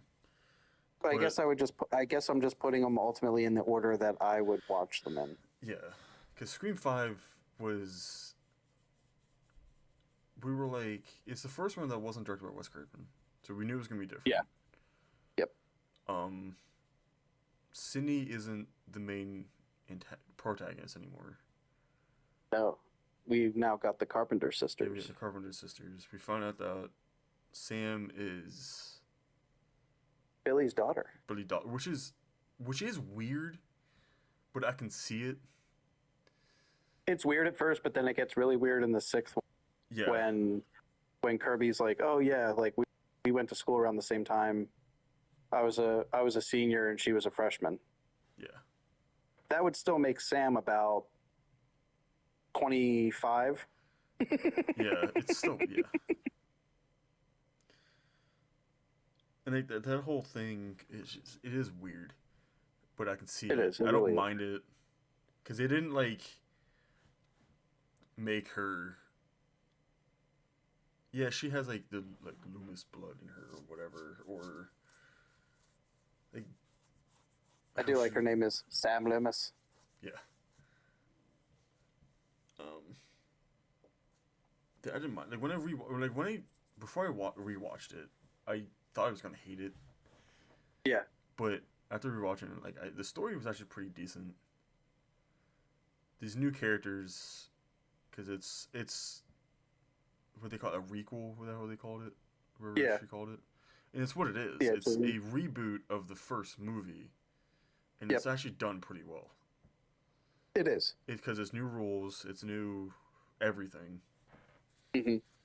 and And how she even says too, like legacy characters, like they're aren't safe. Yeah, and then which is huge foreshadowing because you go right to Dewey. Yeah. And I thought Dewey's spoiler, Dewey dies. We already said that. Yeah. But the way he dies was different than what I imagined, because I thought Dewey, because it's fuck it. I can't. The killers. Just watched it last night. Oh, so there's two killers in this one: Richie Kirsch and Amber Freeman. Yeah. Yes, Amber. Yeah, Amber and Richie. Richie is Sam's boyfriend, which is like a dumb love interest. He's portrayed as, but he actually like loves these movies. Yeah. And he like their motive. Yeah, he just appears to be like a regular old guy. Yeah, his motive. Old guy. He's like 24. Yeah. His motive is weird, but I get it. He's like, yeah, he wants to finish. He hated how the stab movies turned out to be. Yeah, he wanted to make his own movie. Which again, I get. Because everyone's like, "Oh, stab it," and like, whatever. Folks, some of us didn't like the David Gordon Green trilogy, and you don't see anybody out here wearing a Michael Myers mask trying to redo it, you know? Yeah, maybe in Illinois they might, but anyways, we already talked about this. Very meta. Yeah, so I get he portrays his like he's like incognito really well. Mm-hmm. Amber, she's just fucking crazy. Yes. Another thing, like you said this before, where how like Randy's nieces are like don't realize that it was Stu's house. Yeah. Or if yeah, they did, they didn't say anything. Yeah. Yeah, because like one of the big reveals is like, oh shit, like Amber lives in Stu's house. Like, a lot of time has passed where I feel like that house would have already been like notorious and like had it like people would be talking about it. Yeah, especially in Woodsboro. I don't think they were smart. They wouldn't have fucking sold it. I mean, everybody seemed to know that like Sydney's mom like had a promiscuous like. Yeah. But you know they're not going to say anything. Why don't you just tear their house down? Or burn it down. We're getting there. In 2 weeks. So the first victim of Scream 5 is Vince Snyder, and I believe it's only mentioned in passing, but he is actually the nephew of Stu Macher. Technically, Jenna is the first victim, but she survives. Oh, that's right. So yeah, this is the first. Not only is this the first Scream film not directed by Wes Craven, this is the first opening to a Scream movie where nobody really dies. Nobody dies. She just. I mean, she's just attacked. Fucked up. She got her leg. You're supposed to think that she dies. Yeah, her ankle's broken. Dude, yeah, she gets messed up everywhere. And that had to have been the girl at the time, wasn't it? Because wasn't the boyfriend with her with? Oh, you're saying who killed Vince? Not Vince, but who attacked Jenna? Oh, who attacked Tara in the beginning? Tara. Jenna Ortega. Yeah. I honestly think that it was. I think it was Amber. Yeah, because wasn't the guy? Because Richie's with Sam the entire time. He had to do that to get them to come there. Yeah. Plus, if you think about it, like looking back to like when she's trying to lock the house and the house is being unlocked. Yeah. Which is a crazy. That I liked that whole thing. Mm-hmm. Yeah, I think the only person that would be able to have that would be Amber. Yeah.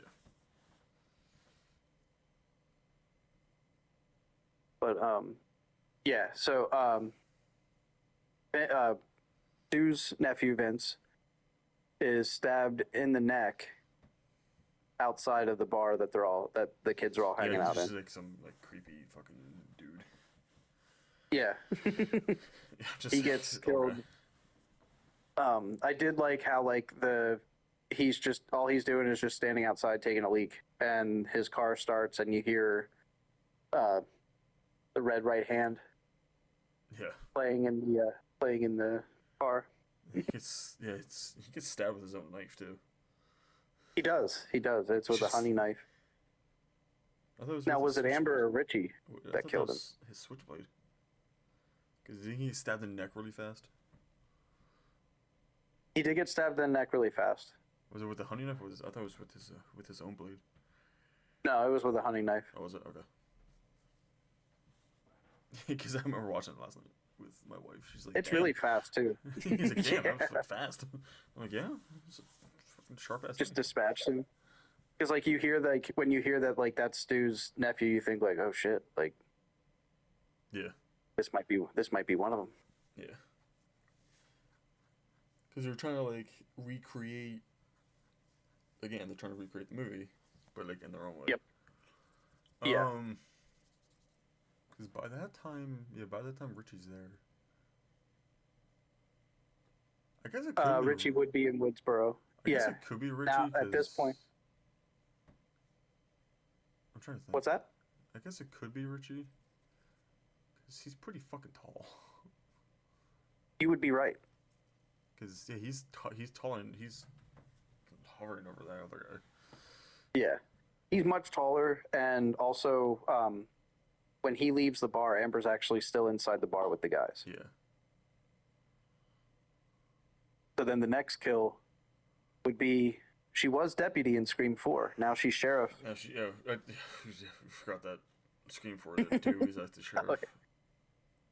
Oh yeah, that's right. Yep. He was, which I like Sheriff him. dude. I did like him as a sheriff because he was like, you could tell he was new to it, Yeah. and so he didn't really. People still like didn't take him seriously, Yeah. even though he lived through the same experience three Yeah. times at that point. They did get married Gil though. They were Yeah. married. By Scream 4, they were married, For 10 years. and then in this one, they were separated. Yeah. So they were married for, I don't know how long they say they were married for, but it was at least over 10 years. Yeah. Yeah, because they had been together since Scream 2. Yeah. Scream 3, they had like a falling out because, and it was something it was something that we kind of skimmed over, but like, I noticed that too. Like, she kind of, like, Scream 2 at the end, like, Gail's just like, I'm gonna start my life, like, and live with Dewey. And then, like, she does the same thing at the end of Scream 5. Like, I'm not gonna write about this one. Yeah. She still But then had it, feelings like, for Dewey. Yeah, then turns around and fucking writes a book.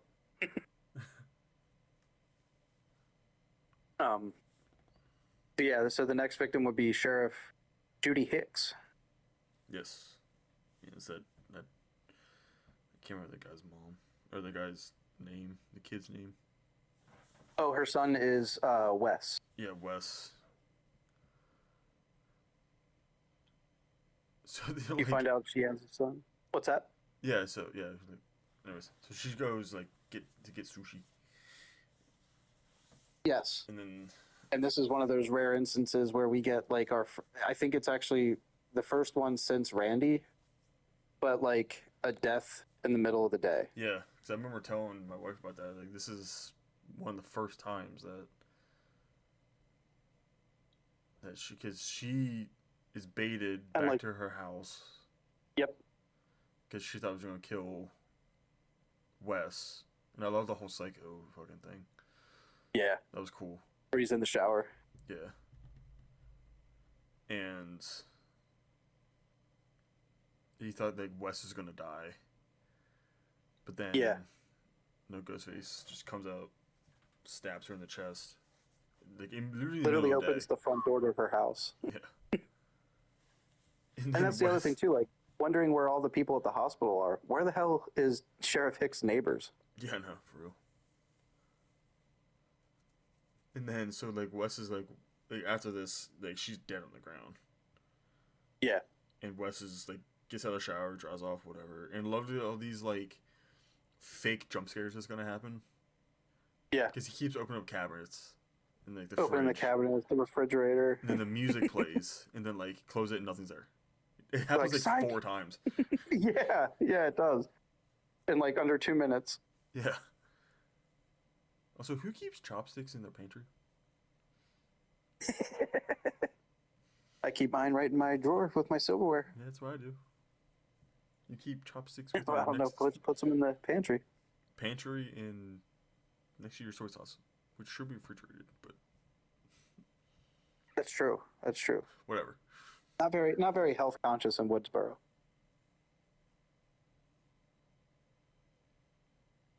And then Wes gets attacked, doesn't he? He does. He ends up getting into a scuffle with Ghostface against the front door, and struggles with the hunting knife, and until Ghostface is like, "I have the upper hand." Oh, that's right. This was a fucked up kill. It was a slow It was stab. very slow. It stabs at the neck. Into the You neck. could see it pop out the other side. You're like, oh. Oh yeah. The visual effects on that was fucking perfect. You definitely tell this movie is made for a more desensitized audience. Desensitized. Yes. Yeah. Perfectly said.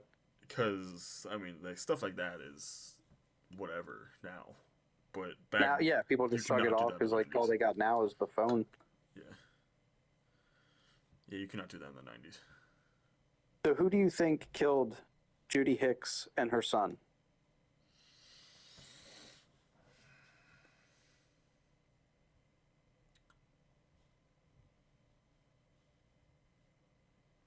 Was it Amber? Or was it Rob? For who? Oh, it was 2. Oh, I see what you're saying. For Judy. So who do you think killed the Judy? Who do you think killed Who shot Judy? the sheriff? Richie or Amber? Who shot the sheriff, not the deputy? Yeah. Um, Who do you think killed Sheriff Hicks?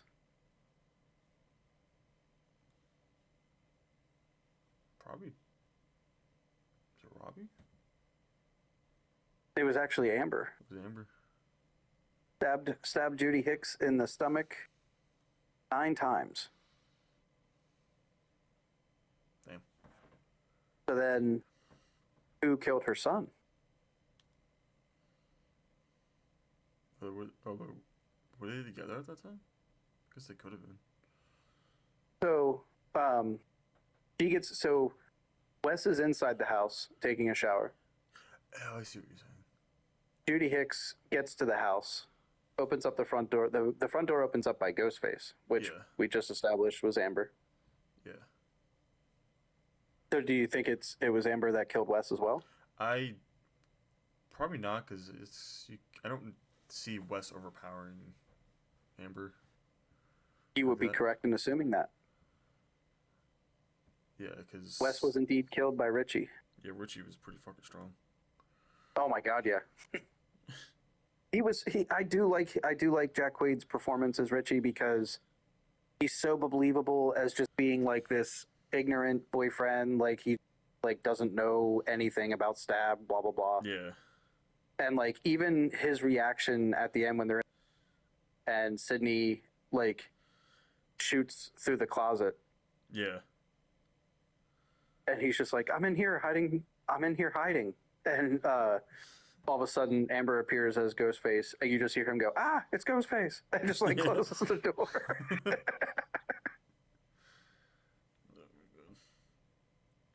Which again, he's the comic relief. Yeah. We should have seen right through that shit.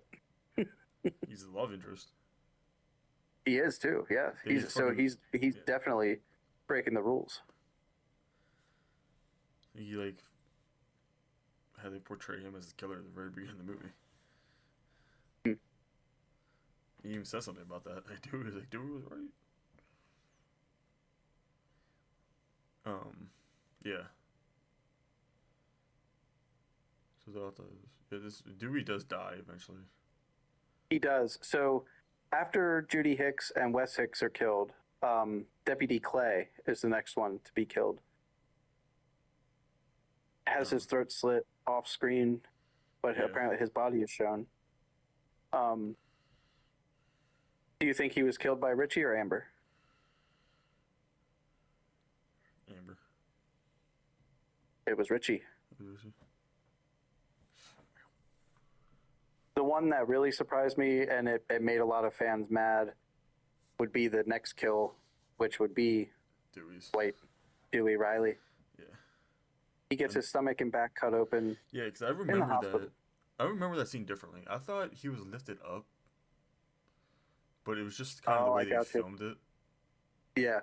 Because I thought he was lifted up by the back, because he stood up when that happened. But he's just so much taller than her. He's just so much taller than Jill or Amber. Yeah. Jill's dead. Jill's back.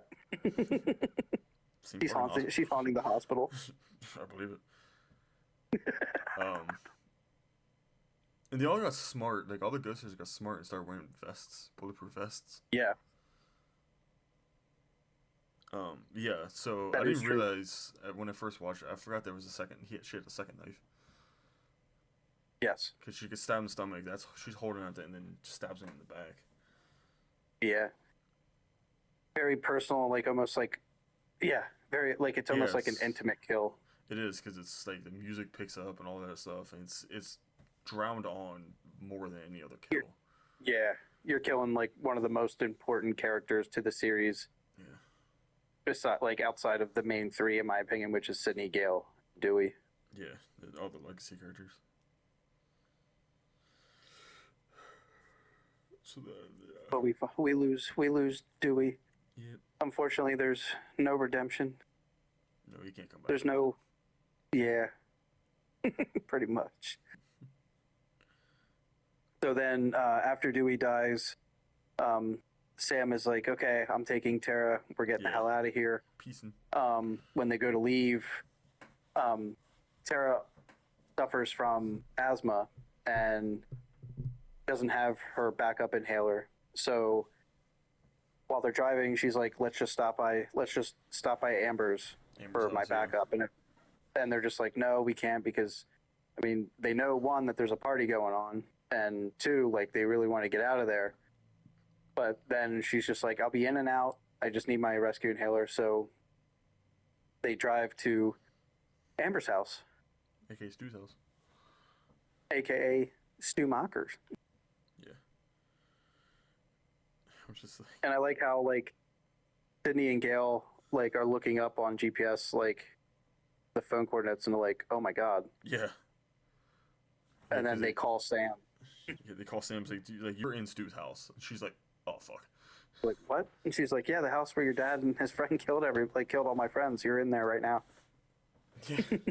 Like, and then you have that camera shot where it just zooms out, and you're like, oh shit, she really is. He's like, where you're standing? Like, dude, your dad was right there. Yeah. And then we go up the steps here to the left. This is where me and your dad, never mind. I don't want to talk about it. It's too painful.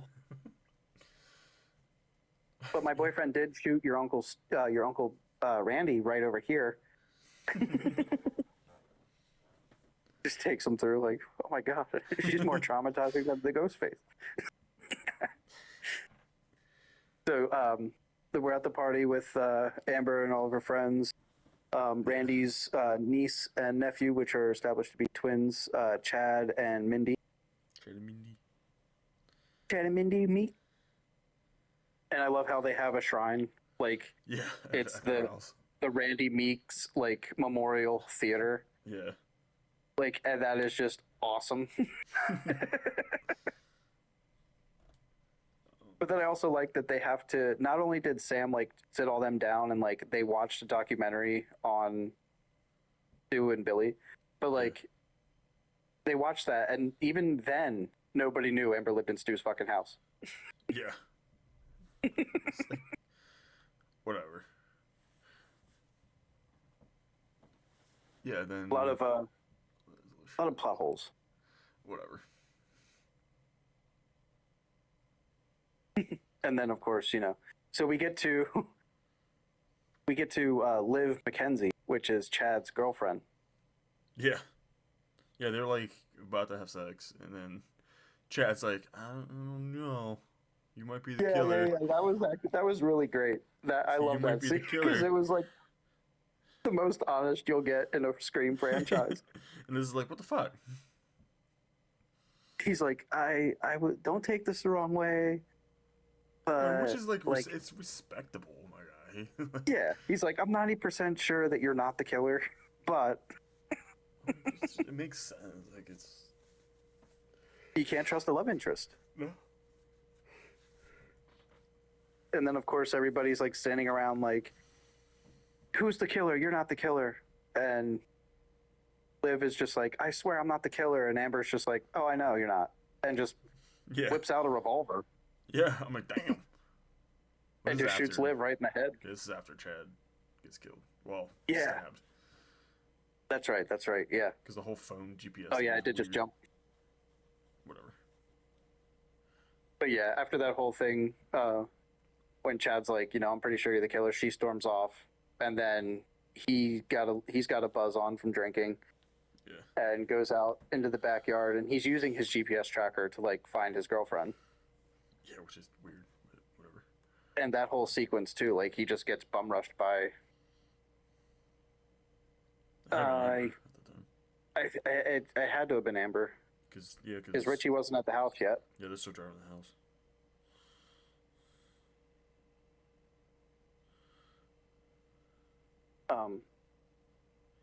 But yeah, Chad gets stabbed an insane amount of times, Yeah. and somehow he lives. Yeah. But it's revealed that Richie, Sam's boyfriend, is the killer, and Tara's best friend Amber is the other killer. Mm-hmm. Both obsessed with making a new movie. Yeah, like a reboot and all that stuff. And I think it was just happenstance that Amber like had lived in Stu's house. I don't think that I think like when they first moved there or whatever, like didn't know, but then once she found out, then she became obsessed with it. Yeah.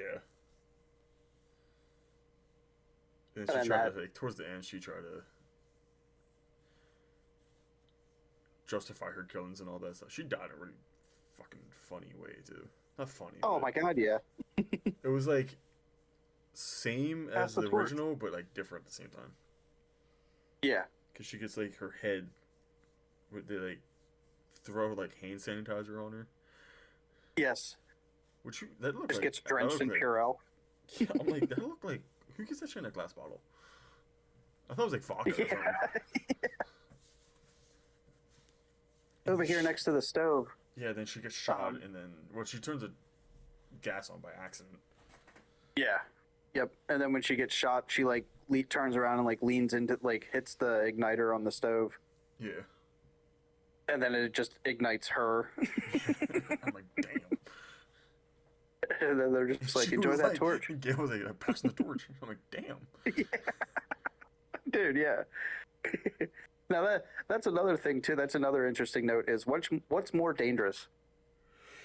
Stumacher's house as a whole or Stumacher's kitchen? Yeah, for real. 4 people died in that kitchen. Yeah. Oh man. That would be on that's going to be on Zillow. And it better be very, very cheap. Yeah. Yeah, at that point, like, I'm even surprised that the house was still there. For real. The notoriety of the house, the history, and then of course, like, it's funny because like throughout the films, like you think that like, oh, Woodsboro like would like to forget, but at the same time, like in Scream 4, when we're shown Woodsboro, like them returning to Woodsboro for the first time, like people have hung up Ghostface like stuff. Yeah. So, like, are they trying to forget? They just... Well, the town doesn't want to glamorize it. Yeah. Because remember, Dewey and them are taking down those Yeah, Ghostface kids, things yeah. off of the lamppost. Yeah, it's just kids doing it. Yeah.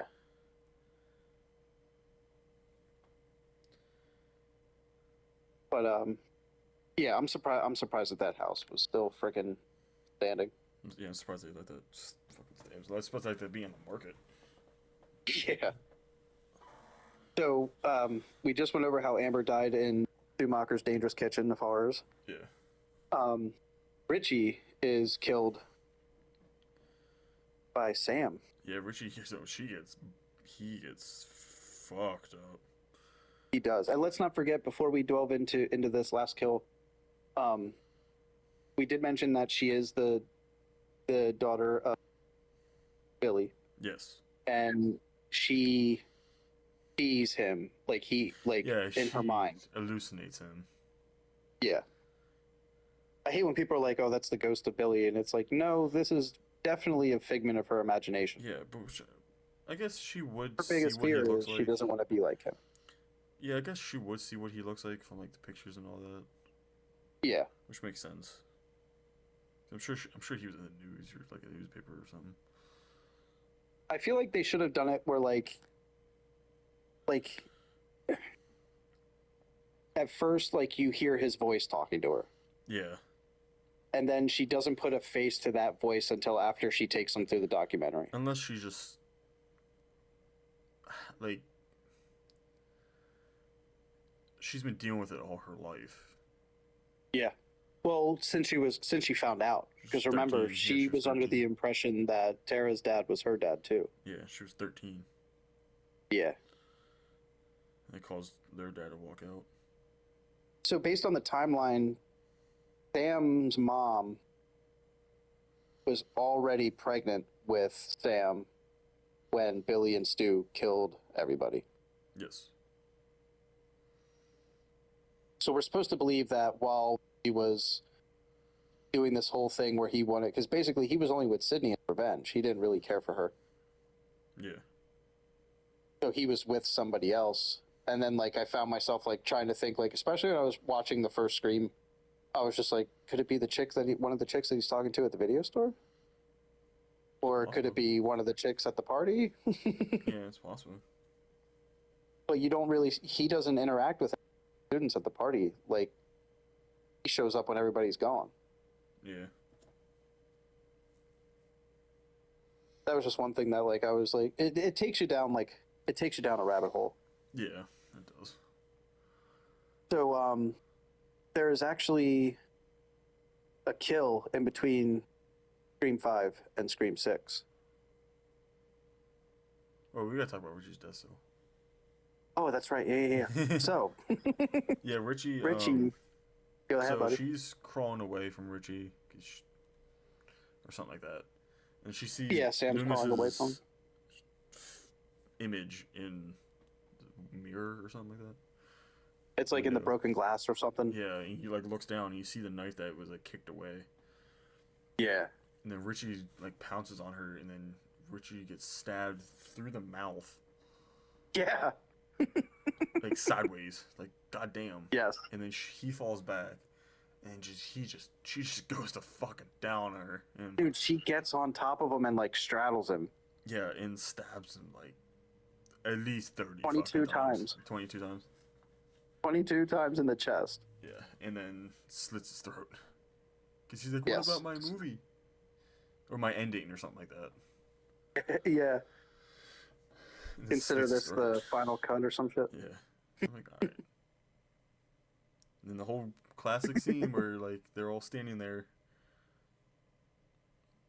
and then just fucking Amber just comes running out. So they're on fire. Oh yeah. She's just like, yeah, she's got like the one eye like hanging out. Yeah. And oh my god, her makeup was so good. Yeah, and then Tara just fucking shoots her. Just shoots her right in the head. After being shot 3 times in the chest onto a burning stove. And this one actually has the second. Actually, as far as least kills, it comes in second. The first one has the least kills. I can see that. This one only beats it by 1 more. The first one had 7, and Scream 5 actually had 8 kills.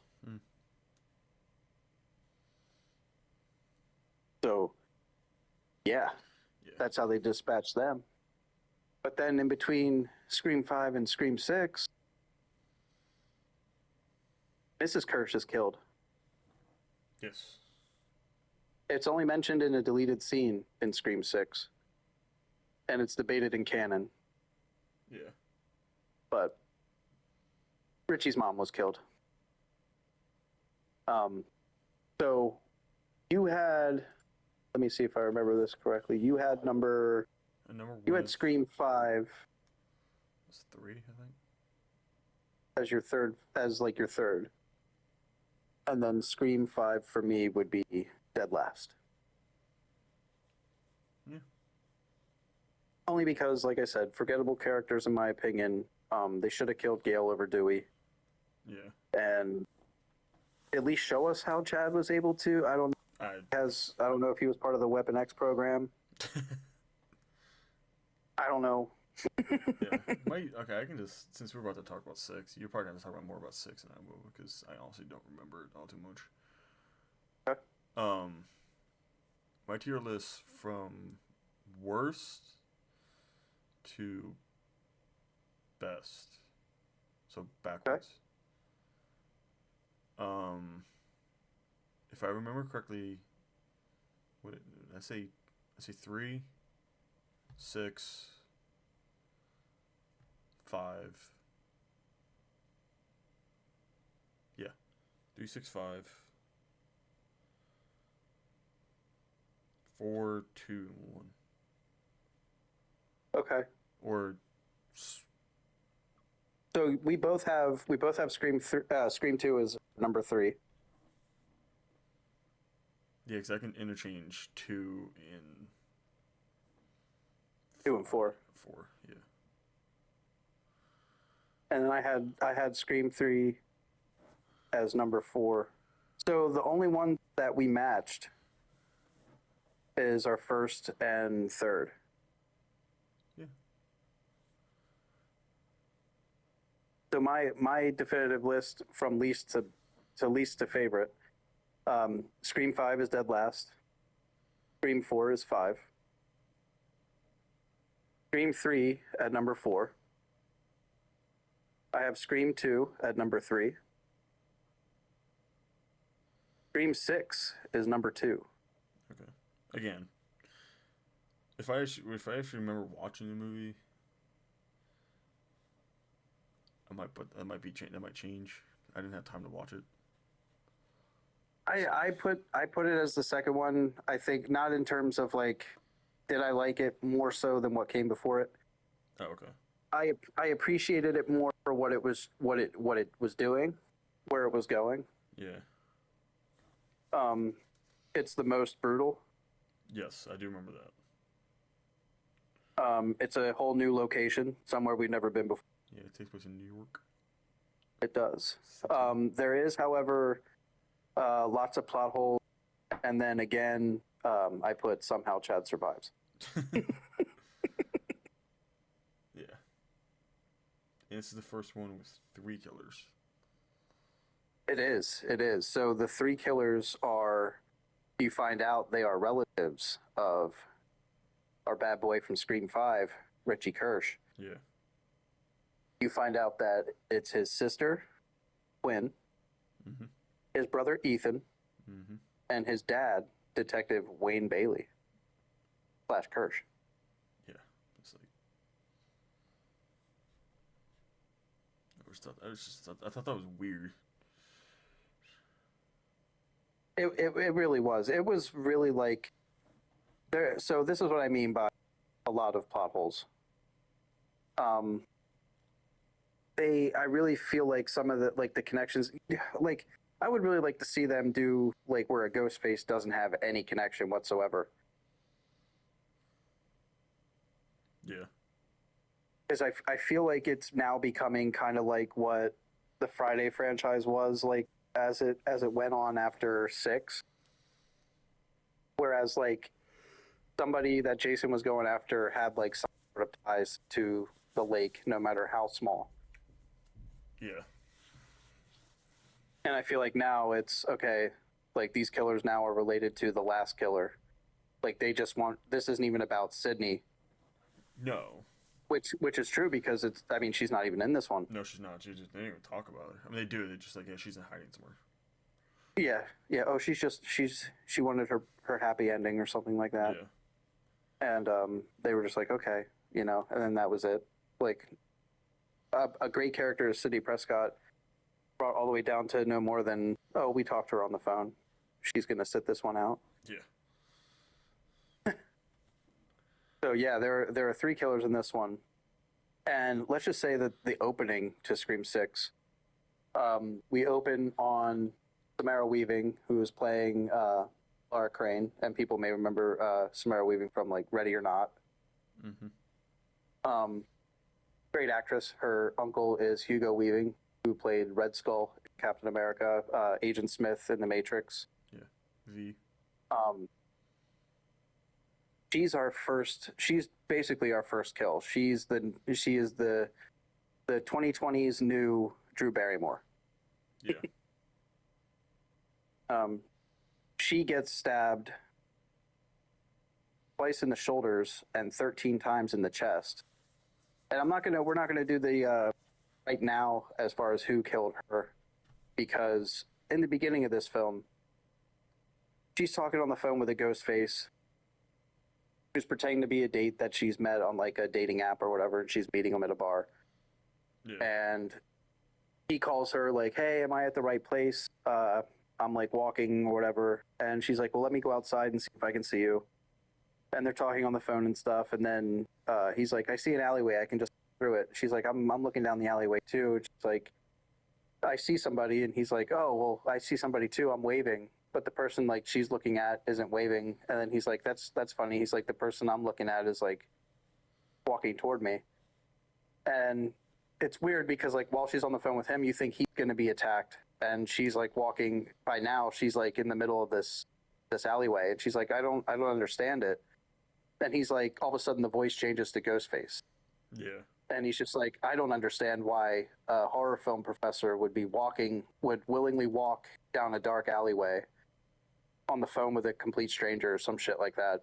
Mm-hmm. And Ghostface just pops up and just stabs her to death. And literally as she's dying, the Ghostface like stands up, takes his mask off, and it's the actor, I forget his name, but it's the actor from the Marvel Spider-Man movies that plays Flash Thompson. Oh. Shit.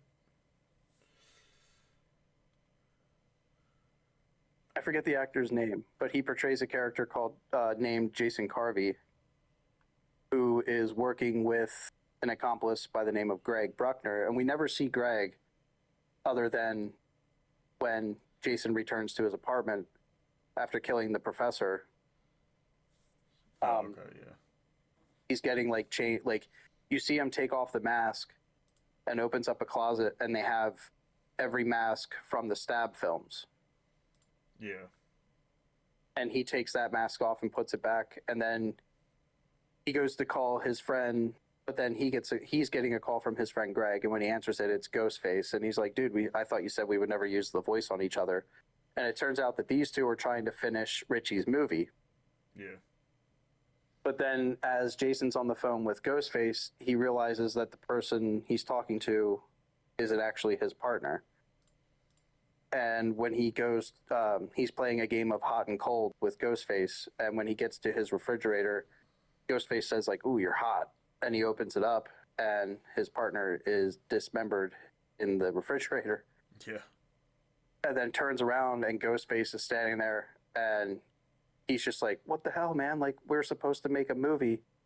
And Ghostface, right before he kills him, goes, who gives a fuck about the movies? And then just like slashes him. Right there, when I first saw that, I seen this in theater, I was just like, who gives a fuck about the movies? Us. Yeah. We do. The people sitting here fucking watching the 6th entry. Yeah. But it also kind of gave you like, oh shit, like what's this going to be about now? Like if it's not about the movies. Mm-hmm. But yeah, so Laura's killed by Jason, and then Greg and Jason are both killed by Detective Wayne Bailey. Bailey. And then we have a few, like, as far as like the order of like killings and stuff like that. So in this new take, Scream 6, they have gone from what Sam and Tara have gone from, and the Meek twins have gone. They are now known. They call themselves the Core Four, and they left Woodsboro and are now attending college in New York City. Mm-hmm. Sam lives with them. She doesn't want to leave Tara's side because she's extra protective of her now. Yeah. Like to the point where like Tara, I'm sure is about to go up the stairs with somebody that's gonna take advantage of her, and she doesn't care. She genuinely she even like, let me make my own mistakes. Like you worry about you. Like I'm not gonna let what happened to us like define the rest of my life. Like I'm my own person. I want to grow from this. Like I don't need protecting. Family is talked about a lot in this one, to the fact that you might think it's a Fast and Furious entry.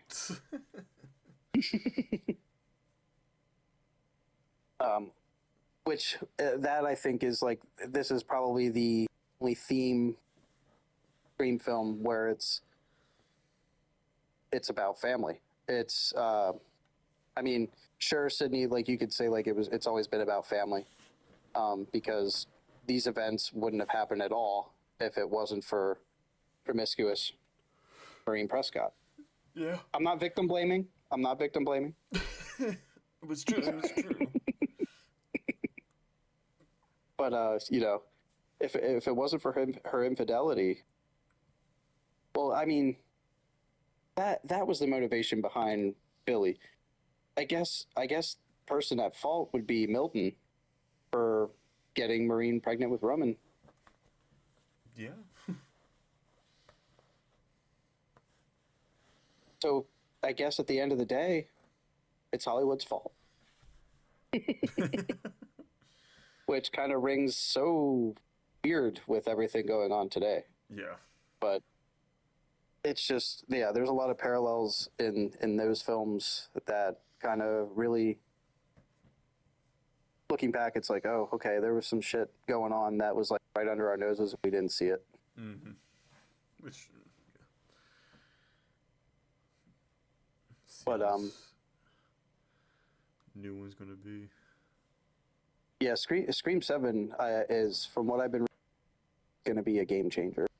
Yeah, because not to kind of gloss over 6, but yeah, 6 really wasn't really memorable in my opinion. The only really major thing I remember is that Gail got attacked, but she still lives. Yeah. Yep. Yeah, it's the first time she speaks directly with Ghostface. Yeah. And then it was actually intended for her. And yeah. Towards the end, like, the whole reveal was like they have this big museum of all this different stuff. Yes. That's how I was able, seeing that in theaters, I was able to figure out, like, as soon as I find that they had, I knew that the fucking detective was involved. Yeah. Because, like, the only way you're going to get any of that shit is if you have access to the evidence room. Yeah. And they had everything. Yeah, and I was just like, not just their costumes. Like, 3 killers. I'm like, oh, okay. Yeah. A is for family. Yeah, they have, not only do they have each killer's outfit. What I did like too was, like, after each killing, they were finding like the masks from previous Scream killers. Yeah. I think like the first mask that was used was it belonged to Mickey.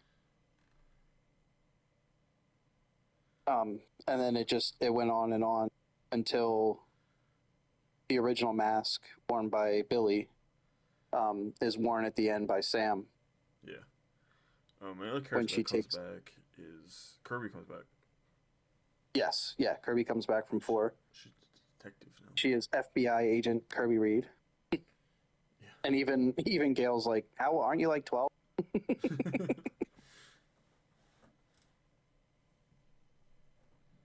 So yeah, it's revealed that Kirby survived 4 and became an FBI agent, and she was actually investigating Jason and Greg, the 2 killers that were killed at the beginning of 6, which is how she knew about the shrine. So like that shrine was Jason, like it belonged to Jason and Greg, but it was actually the curses that maintained it.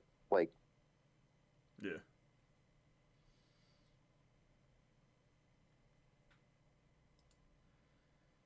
so the kills in Scream 6, you have the 3 you have 2 unnamed male customers that are stabbed in the bodega. Not the bodega. The bodega. Which is a nice little, I forgot to mention, when Jason goes back to the apartment before the real Ghostface kills him, he's sitting on the chair and turns on the TV and he's watching Jason Takes Manhattan. Oh, yeah. Forgot about that. A nice little homage to another film series that left its roots to go to New York City, the Big Apple. Yeah. If you're a slasher, you at least have to visit Manhattan. Yeah. At least once. You know. But yeah, so we have the one customer stabbed in the stomach and 3 times in the chest. Another one is stabbed in the neck. And a first for the series, the bodega owner gets shot in the head with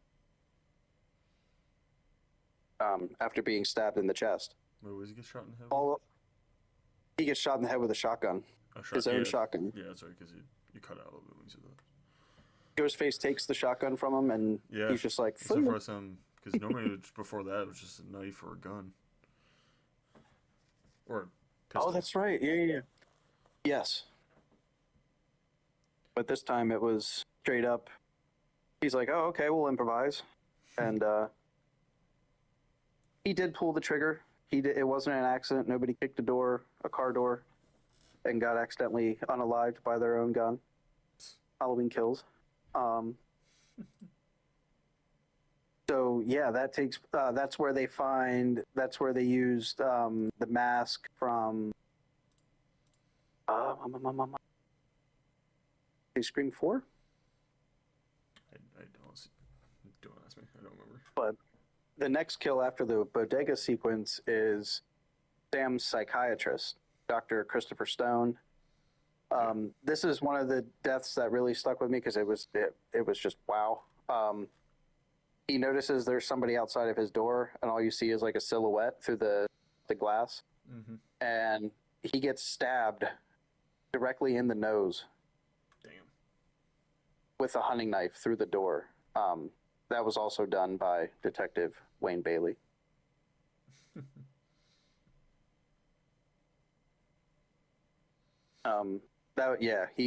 He was the only one. He was actually gonna report it because earlier in the film, Sam's meeting with him and just like, he's like, "You need to really like open up, and tell me like what actually happened to you so I can treat you." And she's okay, well, boyfriend 22 times, and he was just like, "Whoa, I need a cigarette." And then he's just like, "I have to report this," and then she's like, "Whatever," and like storms off or whatever. Yeah. But I believe that he is killed before he gets to do that. But he gets killed, and then of course her file's stolen. Yeah. Then the next one to be killed is Paul. I don't remember. He is stabbed. What's that? I don't remember any of these characters. No, that's the thing. Like they're just unforgettable. Like, fodder. Yes, they really are. The stepping stones to Sam and Tara. Yeah. Danica, which is Mindy's new girlfriend, she gets killed when they're trying to escape between the apartment buildings and they have the ladder going. Oh yeah. And Ghostface is shaking. Yeah. Shaking fucking ladder. Yeah, I do remember that scene. She breaks her neck after having her stomach ripped open with a hunting knife. thrown off of the ladder been by, you guessed it, even though I didn't ask, Ethan Landry.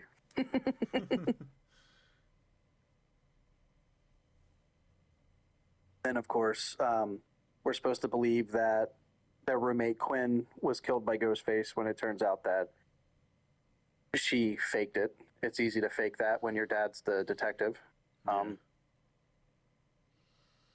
Then they all get back to the shrine of Ghostface, and at first they think that Kirby is the killer because the detective calls Sam and is like, the detective is now working closely with Sam and Tara because he has them thinking that Ghostface killed his daughter. So now all three of them want revenge because nobody fucks with family. Remember, F is for family. So in that struggle, you find out that Bailey, you find out that Quinn and Ethan are brother and sister when you see two Ghostface, Tara and Chad are talking in the old theater where the shrine is. Yeah. And the two Ghostfaces appear and just stab the shit out of Chad. He is once again a pincushion, folks. With the healing factor of Wolverine. For real. So they take turns stabbing him. And then I do like that when he drops, they both turn to Sam and Tara and they do the double knife wipe. Almost mirroring each other. Like, hey, this is how your dad used to clean off his blade, Sam. And of course, they're chasing after them and they get into the actual shrine room again. And then it's revealed that Detective Bailey is their father and also effectively making him the father of Richie. Yeah. And they want revenge on Sam for killing Richie. And it gets really good because... What's that? Like, bro, your brother was psychotic. You kind of had it coming. Oh, yeah. I think, if one's psychotic, I think it runs in the family and they don't listen to reason. Yeah. I think all rationale just goes out the window damn it, I told him he wasn't going to get away with this. Now we have to finish what he started. Dad, do we really have to? Yes, it's a franchise. Get up. We got to go.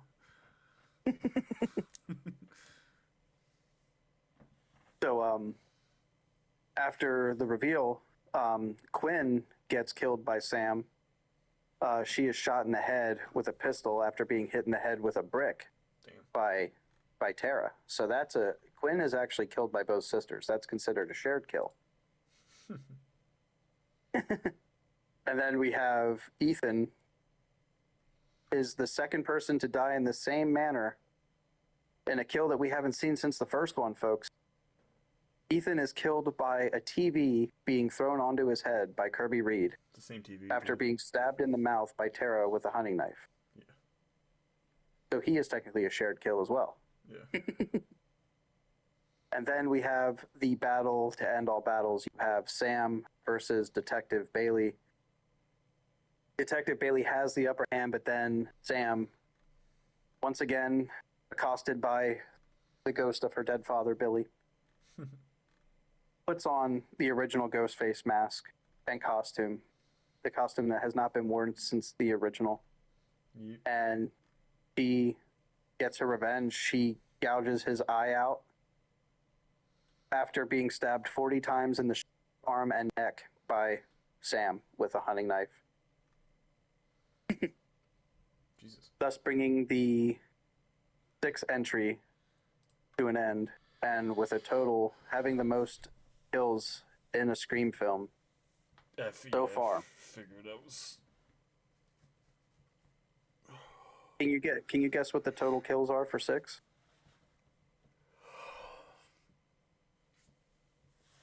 0-15? Close. It was actually our lucky 13. Oh, 13. It was 2 days ago. That's right. 13 kills for Scream 6. So, going back, let's just reiterate. So as it stands, one more time, Hoovy, what was your rankings from 6 to 1? 6 to 1. It's probably gonna change. I probably forgot. That's okay. 3, 6,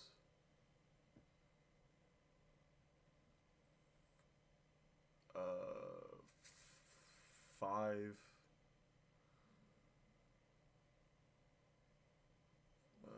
3, 6, 5. I'm fucking hungry. My stomach is yelling at me. And then I think it would be 4, 2, 1. And 4, 2, 1. Yes. Yes. No. Or 2, 4, 1. 2, 4, 1. So 4, you like second. Yes, 4 I like second. Well, 4 and 2 can be interchanged. So. That's right. That's right. And then 3 and 6 can be also interchanged. Okay. So Scream 1 is definitely the best one.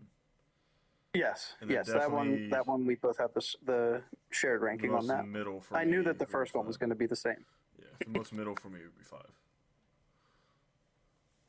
Yes. So, yeah.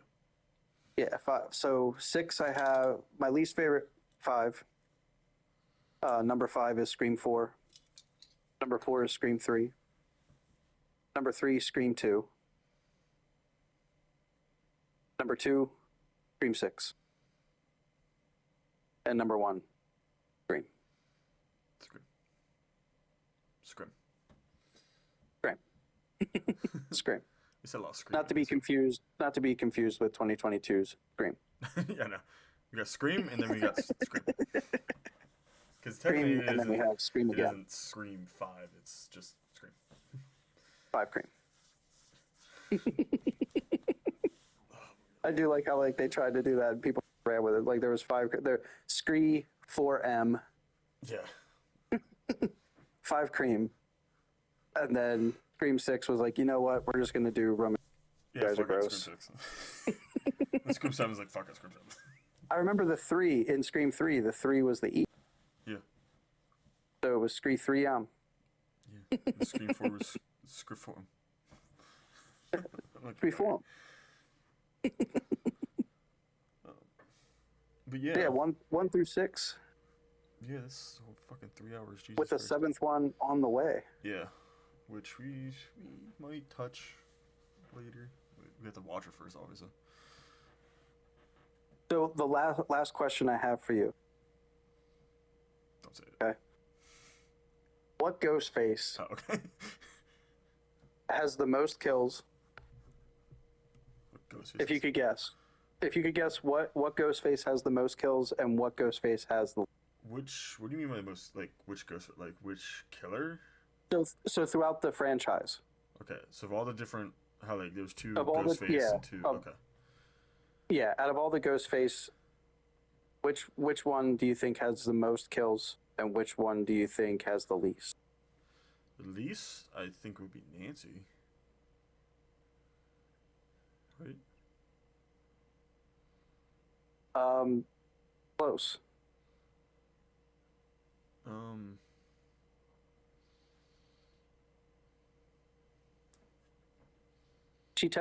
Nancy technically only has 2 kills.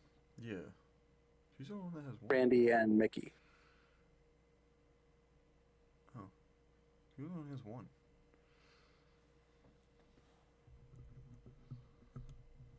The only Ghostface. Oh, so it's a tie for Ghostfaces that only have 1 kill. Oh. It's a tie for the least amount of kills.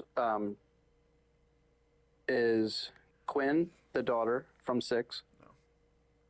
Jason from the opening of 6 with 1. That's why I don't, because they're part 6. Okay, that makes sense. Yeah. The most, though? The most.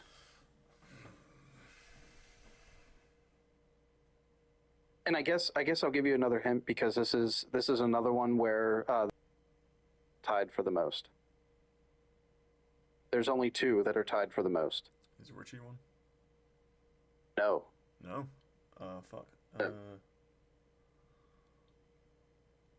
You said Richie, right? Yeah. Yeah, no. Richie actually.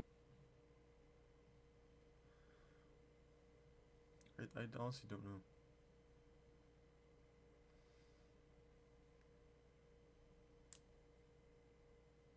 it's a tie with 10 kills.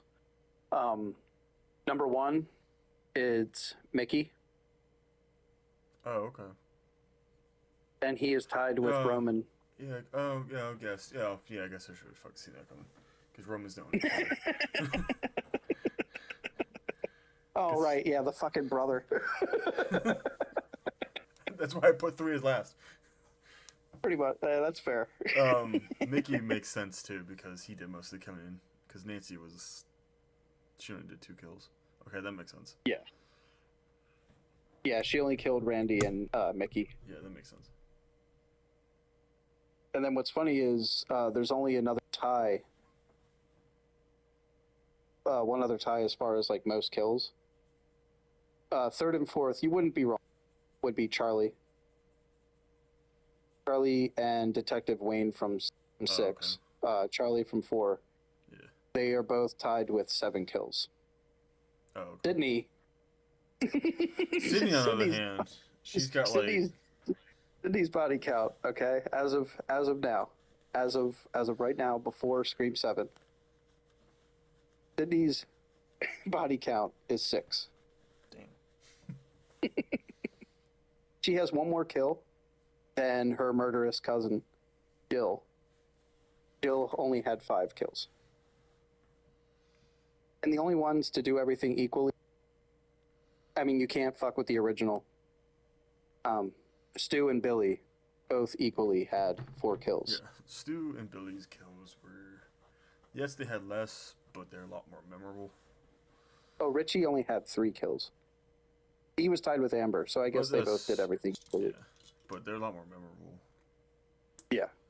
Stu Yeah, nobody can beat Billy and Stu. Billy and Stu, yeah, because their kills were just. I mean, it's just because it's the first one. It's the best one. Yes. It's just, I don't know.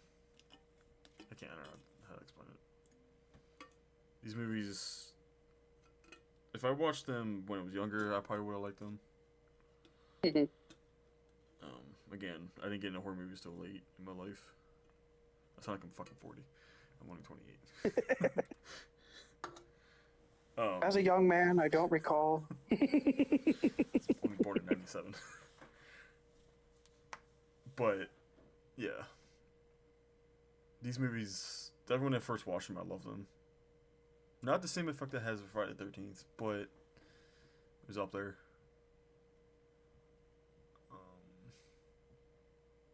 Yeah, it's definitely a comfort franchise. It's definitely a franchise I loved enough to where I got a tattoo of it. Yes. And loved it enough that we spoke over 3 hours. Yeah, we spoke. Yeah, Jesus Christ. You spoke the last 45 minutes. It was mostly you because it was. But whatever. Oh yeah, you're just like, yeah, Scream 6. Go ahead, bro. Whatever. It's what it is. I don't care. I know I do. I know you do most of the talking, but it's still fun. I don't care. It is. It's still fun. I don't care what anybody says. Folks, it's a 50-50 partnership. Okay? I upload everything. You just talk. What's that? I upload everything. You just talk. Yeah. No, it's fine. But yeah, that was our Scream franchise coverage, leading up to Scream 7 coming out in less than 2 weeks. Next episode, I have some ideas. Not anything definitive yet. So I know I talked to my wife about it. She wants to do an episode with us too. Hell yeah. Maybe not quite this fucking long, but yeah, no. That's what happens when we do franchises. We try to and that was as fast as we could realistically go through them. Then we started talking about part 2 for an hour. Yeah. Oh god, we should kind of push these. Anyways, let's yeah, so drink my speed cola here.